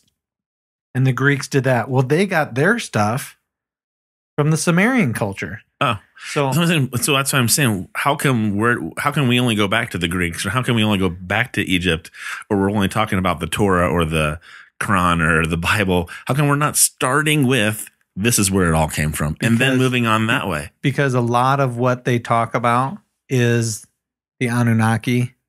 Because not a lot of what they talk about, but a main thing of what they talk about is this story of Tiamat, and Tiamat was, Earth was Tiamat, right? They called that was their name. That was their name for this planet. And they say in their tablets, they say everything that we know came from the gods who came here. Okay. And those gods lived on Planet X or Nibiru. Okay. Right? You heard about that when it was supposed to be the end of days, Nibiru was supposed to come through. Right? Yeah. They say Nibiru came through our solar system. It got sucked into our gravitational loop. It was just one of those like 30,000 year rotations. And when it came through, it's moving clockwise in a rotation. All the other planets are moving counterclockwise. Well, it smacked into Tiamat. It smacked into Earth. From that collision, created the asteroid belt. It created our moon. Wow. And that's where life sprang from. because there was already life on Nibiru. And they're talking like single cell organisms, right? We're talking like bacteria and stuff that was on Nibiru. And all of a sudden, boom, it hits Earth, and there's this huge collision. And Lloyd Pye talks and shows like he goes, now this is like Google Earth. If you were to take away all of the oceans and you were to see the actual land masses and you remove all the water, this is what the planet looks like. Okay. The hard surface. And when he rotates it around, it looks like something came through and carved a big chunk out. Out of Earth. It's not just a ball. That's fucking cool. I'd love to see that picture. Now he goes, now what you've seen pictures and video of astronauts out in space, if they put water into space, right? If they take it out of their container, there's just water. What happens to it? Perfect ball. Turns into a ball. Right. Same thing with our planet. If the planet is molten back in the day, before we had life here, and it's molten and it's soft, it's going to be in a ball. That makes perfect sense. So something else comes and hits it. It might have ripped a huge chunk away from it, but it's going to reform into a ball. Our planet is the only planet that has tectonic plates. Because we have molten. Because we had a collision and it cracked. It cracked us like an egg, like an eggshell. And so we have cracks, these tectonic Was this plates. part of that big YouTube video? Did I miss something? Yeah, you missed a lot. Jesus. You missed a day, you missed a lot. And I don't think I remember hearing about it being cracked like a shell because it got hit by something. Because, yeah, he gets into the whole Anunnaki thing and he starts talking about Sumer and he starts talking about I got to watch it again. It's a long video. The something child, the star child, and how different it is. There's a lot of just really amazing things. And if you suspend belief, or I shouldn't say that. If you suspend doubt for just a moment and just try to listen to it with open ears, there's a lot of our past that we can't explain. We can't explain the pyramids. We can't. We just cannot explain the pyramids. We cannot rebuild them today like they were built then. We physically cannot lift these megalithic stones that we have found that were being carved. And so the stories of them rolling them on logs and rolling them up with manpower. That's how we would guess. It's a guess. That's just a guess. I thought that's how they did things all the time anyways. That's how we could possibly move things that we could possibly move. But you're talking megalithic, hundreds or thousands of tons of this stone. I'll believe it when we actually move a big... we can't even move a fucking head from Easter Island. Nobody has ever done it. It's so deep in the ground too. It's crazy. It weighs so much, and there's things that happen that we see on our Earth that it's unexplainable. Right. You know, there's places down in South America that the stonework is some of the hardest stone in the world, and it is cut like a jigsaw piece so intricately. It's like a key going into a master lock. That's how tight a fit it is. And it's like right angles. It is amazing. I think it was that Leonard Nimoy show I remember watching an episode. I don't know if it was Easter Island, but it was them walking through these really ancient granite like ruins almost. And there was a door. It was a swiveling door, so it had a point at the top and the bottom in the middle. Right. The guy said that it's like a 4-ton piece of rock, but even now you can just push it and it spins perfectly around like it's supposed to, or as it has been for thousands of years, because it's so perfectly balanced. And there's no explanation about how they did that. I remember that being on that fucking show too. They also have that down in Coral Castle down in Florida. There's a tiny little guy back in the early 1900s who he was single. I don't know if the story I think goes, and people, you can pull up Coral Castle and look for yourself because I don't know exactly how it goes, but he was a single dude and he was either building this thing to attract his mate, you know, to show off for the ladies back in the day to possibly get a wife, or he was building it because of a woman. For whatever reason. It doesn't fucking matter. It's always for a woman. Here's the thing. He was building it. It doesn't matter. He was by himself and he had very basic ropes and pulleys. Little dude, like 5'4", really small, and he fucking made things like what you're talking about. There's blocks of coral that weigh tons, and nobody can explain how he moved that shit around by himself. With pulleys and everything? Even with pulleys, even with these things. Nobody knows how he did that shit. Isn't that the idea of pulleys? Don't pulleys divert huge chunks of weight because of the physics that are involved? But even with that idea in mind, he couldn't have done that. Even with the things that they found, they couldn't explain how he made it. Huh. I wonder if this is what I saw. Or is it newer? It could be because he has that door. He has that thing that spins around and it's perfect. That's what it is. It's got to be that, because that's the only thing I remember. When you can actually just stop and be like, okay, this isn't, I'm gonna say to myself, it's not total bullshit. I'm gonna say to myself, I don't know everything. I think that's an important thing for people to say to themselves. Yeah. I don't know everything. So I can't just assume that this is bullshit. Right. I have to actually listen. And does it make sense? Does it make sense to me? Okay, I know I don't know everything. I know that they've found stone tablets with this cuneiform, and they have this story that's called the Epic of Gilgamesh. The story of the Great Flood of Noah is told in these stone tablets of Sumer, but it's slightly different. And this is all factual, it's right? It's all factual stuff. Because they could decipher these tablets?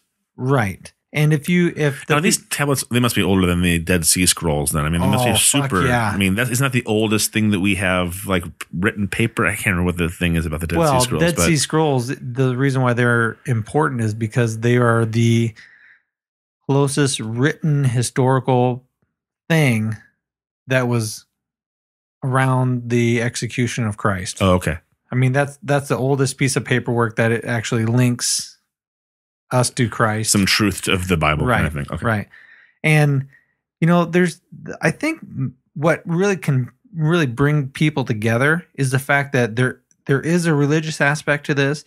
There's a science aspect to this, and people can come together with this and be like, okay, there's a reason why they say he worked for 6 days and he rested on the seventh day, because that comes from a story from Sumer, and the Sumerians got this from the people that came here originally, the Anunnaki. And we can see a logical progression from the stories that were told to how they transformed into religious beliefs. Well, I mean, that's probably the biggest hurdle they're going to bump into, is that it challenges people's current beliefs. I think I told you that I was working with some people, an older woman, she's probably in her 60s. We're talking about a person that had the same name as, I don't know if it was Muhammad or the Quran. And she's like, oh, that's kind of scary. And I was like, why? And she goes, well, those aren't true teachings of God. And, I just don't like anything that has to do with those kind of religious thoughts. And I was just really caught off guard because it seems like such a primitive way of thinking about something. I just was like, I don't know. It just seems so close-minded, like not ever giving yourself the opportunity to think something else could be okay, or that something else has some truth. And if you're able to be a thinking person and say, okay, maybe this religion has a good idea, that's a peaceful, wonderful thought, because supposedly Muhammad was a very peaceful, loving person. I don't know enough about it to know if that's true or not. To not ever give yourself a chance to say, oh, wait a second, maybe this might be true, or maybe this might be different than what I think. It just shuts you off to so much stuff. I was talking to a relative of mine last night, and she goes, you're not very religious, are you? And I said, I'm not, because I just, I wouldn't consider myself an atheist, but I'm not willing to say that any one way is the right way. And that's my biggest problem. I said, I have no problem with people being religious or praying, or if it gives them comfort and, and gets them, through life. I think that's a wonderful thing. We all need those kind of things. I have you as a person that I rely on, but you're not my religion. So I just think that you have to be open to other things happening. And I think that was my main, talk with my cousin was, no, I just don't think that you can only think one way. And so when I hear about pygmies, I think the word's funny, and that's why I laugh and chuckle at it. But I think the idea of little people is not an uncommon thing. I know people who think that little people live in the woods all around here, or the Midwest in general. I think there are UFOs. I think there are Sasquatches. I think there are all kinds of things out there. Fiction is pretty good, but I think real life can be just as awesome as some of the fucking things that people make up. And the idea, that all these people are like in a conspiracy and they keep seeing people in the woods and they're these big hairy creatures. Fuck. It sounds like people from all ages, in all time lengths, from Native Americans to people that live in Russia. They're all seeing things that are kind of similar. It's hard for me to dismiss. There's a guy who said he saw a UFO once, and the guy's like, how'd you see a UFO? Well, I was watching satellites with a buddy, and this satellite went across, stopped, did a complete right angle turn, stopped, and then did another right angle turn. And he's like, and nothing flies like that. Nothing in the world flies like that. Unless somebody put a bug or put a little light on the lens, on a Hummingbee or on a little hummingbird or something, and it went zipping around in the middle of the night. He's like, but come on, that to me is a UFO sighting. Nothing in this world can do that. And so it's that to me, unidentified flying object. Absolutely. And to think that, and again, when we talk about these infinite ideas about stuff, that there's other things out there. It's like, come on, of course there are. You are not a thinking person if you think that there is only us. I think people's imagination die. As they get older, you get set into a certain way. When you're a kid, it's scary. It's scary. But I think when you see something like that, your imagination gets reborn. And you start looking at stuff like, oh my God, there's 20-inch little pygmies. There's a 6.5-inch skeleton that they found, a mummified human form. Holy shit. The DNA of this 6.5-inch thing is 91% the same as human DNA. So an ape has closer DNA to us than this thing does to us, but they're calling it human. So when you see these things, it makes you think, it makes your imagination go fucking crazy. Like, oh my God, maybe there were hobbits. Maybe we're the giants. Maybe, and I guess that's maybe why that stuff happened. Maybe there's still that stuff. Maybe there is something in the center of the world. Maybe the earth is hollow. Maybe the moon is hollow. Who fucking knows? Well, I guess that's why I try not to dismiss too much stuff, because I'm like, who the fuck am I to say yes or no to something? And so if somebody would say, so you really fucking believe in Bigfoot? And I'd be like, yeah, because you know what? I have too much evidence in front of me that says it's a good possibility. And from what I know of the universe and things like that, anything's about possible, it seems like. It doesn't have to be a controversy or now I'm a conspiracy theorist or anything crazy. Yeah. It can just be that, you know what? I'm not willing to dismiss anything because I just don't know enough. Again, we talk about religion all the time. That's why I think Native Americans called things the great mystery, because nobody fucking knows. You can't step in here and tell me everything's right. You can't do it. Yes, you have a Bible, and yes, you have a book, or you have the Torah, or you have the Quran, and this is the way things are, period. That's good for you. I'm glad that makes you feel better. I'm glad you feel okay about it. I have no problem with that. But can't prove it. But you can't prove it to me. And also don't dismiss me and say what I believe is stupid because it doesn't fit what you want. Right. I'm willing to say that your religious beliefs are good for you. That's the way it should be. You should not look at me and say, you poor fucker. You don't know. You're willing to believe in Bigfoot, but not Jesus Christ as the one really savior. I'm sorry that your soul is going to roast in hell. Yeah. I'm really sorry about that. To me, that just sounds like a bummer. To live everything. I know a lot of Christians who are very loving, outgoing, fun-loving people. Don't get me wrong. But I also know more fundamentalist Christians who are always worried about me. Oh God, is his soul okay? Is he going to go to hell? Like, hope nothing ever happens to him because, they live their life in fear. And I think that's kind of the same thing we're talking about pygmies and Bigfoot. I think people, it challenges your belief system, and what is a safe little world that you live in is unexplainable. And that's a scary thing. And so you gotta get to the point where it's like, fuck, we just don't know. We talked about death the other day. You just don't know. I've talked to my kids about that all the time. They're like, Dad, what happens if you die? It's going to happen, bud. I'm going to die. Well, when's it going to happen? Don't know. A long, long time from now, probably, but you never know. But guess what? We don't sit around and fucking worry about it. We live our lives and we do the best we can every day, and we don't worry about that kind of shit. We know it's going to happen. Done deal. I've even done that with kids that I know that are friends of friends, and they talk about, oh, this is so sad. We're at a funeral. I'm like, guess what? This is the way things work. And Grandpa lived for almost 90 years on this planet. That's a pretty good fucking run. And we should be happy that he had a good time and was a happy individual and was ready to go. He knew he had been here a lot longer than he should have been, and he was happy and he was ready. That's how we should approach everything. You don't know if you're going to step off the curb and get hit by a bus. And it's totally normal to miss somebody. because they were so much a part of your life. They meant so much to you, and you're not going to see them again.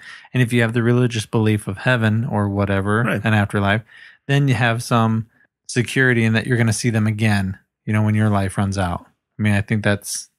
And again, I guess that's why I kind of fall on that kind of atheist idea, and I'm not an anti-heaven person, but I'm like, why do I have to be so... I mean, is it just the missing the person that I'm so bothered by? Because how can I can't sit back and go, I had the best relationship with this person. The time I had with them was absolutely amazing. I am so lucky and thankful that I got that time. If I were to say right now, you're not going to see Junior ever again, you'd be bummed the fuck out. Absolutely. But I'll get to a point where I'm like, you know what? I have to, I mean, to be honest about Junior in particular, or any of my children, to think of them being gone or being dead is a horrible thought. But there is a part of me that goes, you know what? I feel lucky that I got to be their dad. And that's the part that I feel thankful for, or feel blessed for to use a good word, is I know it'll be horrible. I could never imagine or conceive of that happening. But I know I'd get to the point where I'd be like, I should feel goddamn lucky that I got to be here with them for this amount of time. And for whatever reason, it was short. And it sucks and it's horrible. But guess what? I have to be thankful that I had what I had. And then I don't have to sit around and go, oh, I'll see him again someday. I don't need to have that as reassurance to get me past my grief. To get you through your day. Yeah. I mean, it's going to suck no matter what, but I'm not going to hold on to a false idea in my mind. Okay. A false idea of like, if I could just make it through today, knowing that I'll get to see him again someday, it'll make everything okay. I can get through my grief and find a way through my grief with honesty and being true to myself and saying, they're gone. I'm not going to see them again. Whoever that person was, who I love dearly and deeply and will miss for the rest of my life, it's not going to make it any better for me to think that there's a possibility I could see him later on. I mean, I guess I've had those talks with you about my grandfather. I miss him all the time because he'd be a person who would fucking rock this podcast as a little old shriveled minister in a chair going, what these fangled things do you have on my head? And what's this microphone do? He would love this kind of shit because he would be able to smile at us and go, well, this is how I think about it, and give you a good idea about it. I miss that. I miss that, going to that person for that kind of, to get ideas or answers. But I don't sit back and go, oh, I can't wait till I get to see Grandpa again and have a good long conversation about it.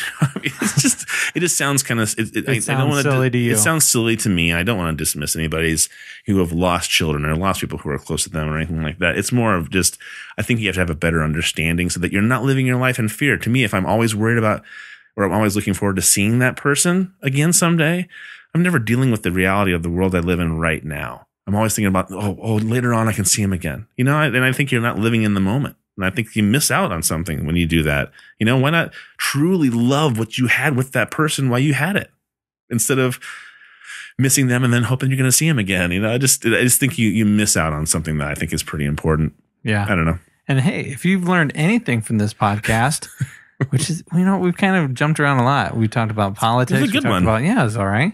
We talked about politics and Bigfoot and the Star Child and some silly pygmies with dreadlocks. It's only the word pygmy. It's not pygmies themselves, because there are real pygmies in the world. I'm sorry. I apologize. I'm not trying to mock pygmies. 20-inch pygmies.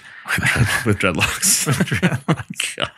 I mean, there's some things that are just like what Todd said, a great big mystery. And you should open yourself up to those things and never seal yourself away as in, this is exactly how things are and it's never going to change. And I have a total lockdown on my world, because you don't.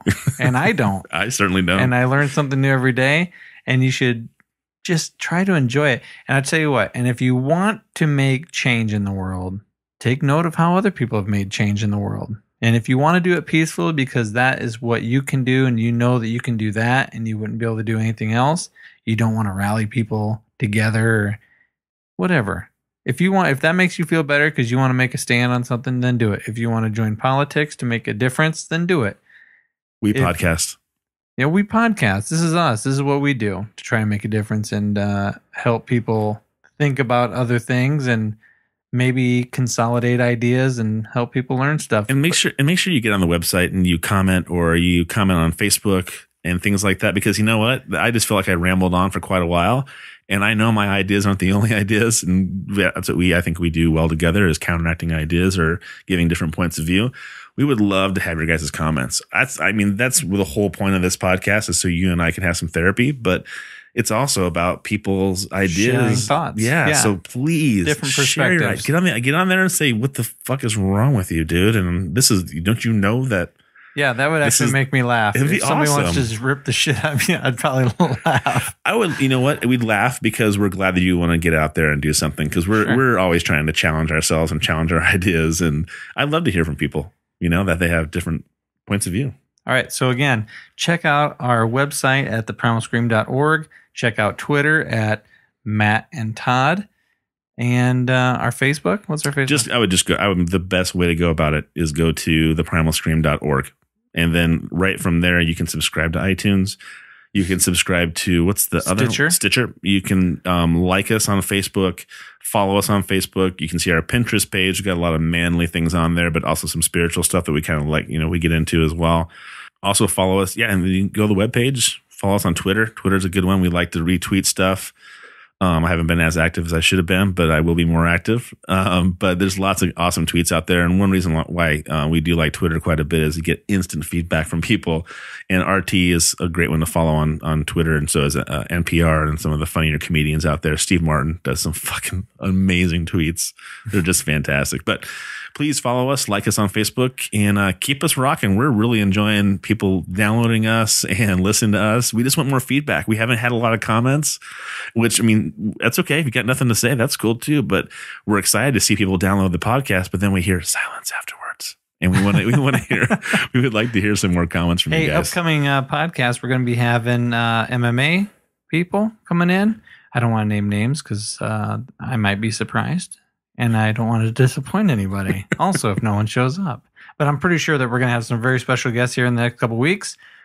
And there's going to be tons of podcasts coming your way. We're still enjoying it. We're still going to be producing these. But we're not getting rid of our jobs yet. There's also a donate button. Oh. That would help us. Yeah. Come on. Help us get rid of our goddamn jobs and podcasts all the time. Donate to that donate button. Shit. Hey, that's it for us. Hit end. Stop. Pause. Whatever. Go do something real. Go do something productive. Go for a hike. Go work out. Go roll around. Go do some judo. Make a smoothie. Go do some jiu-jitsu. Make a smoothie. Very nice. Yeah.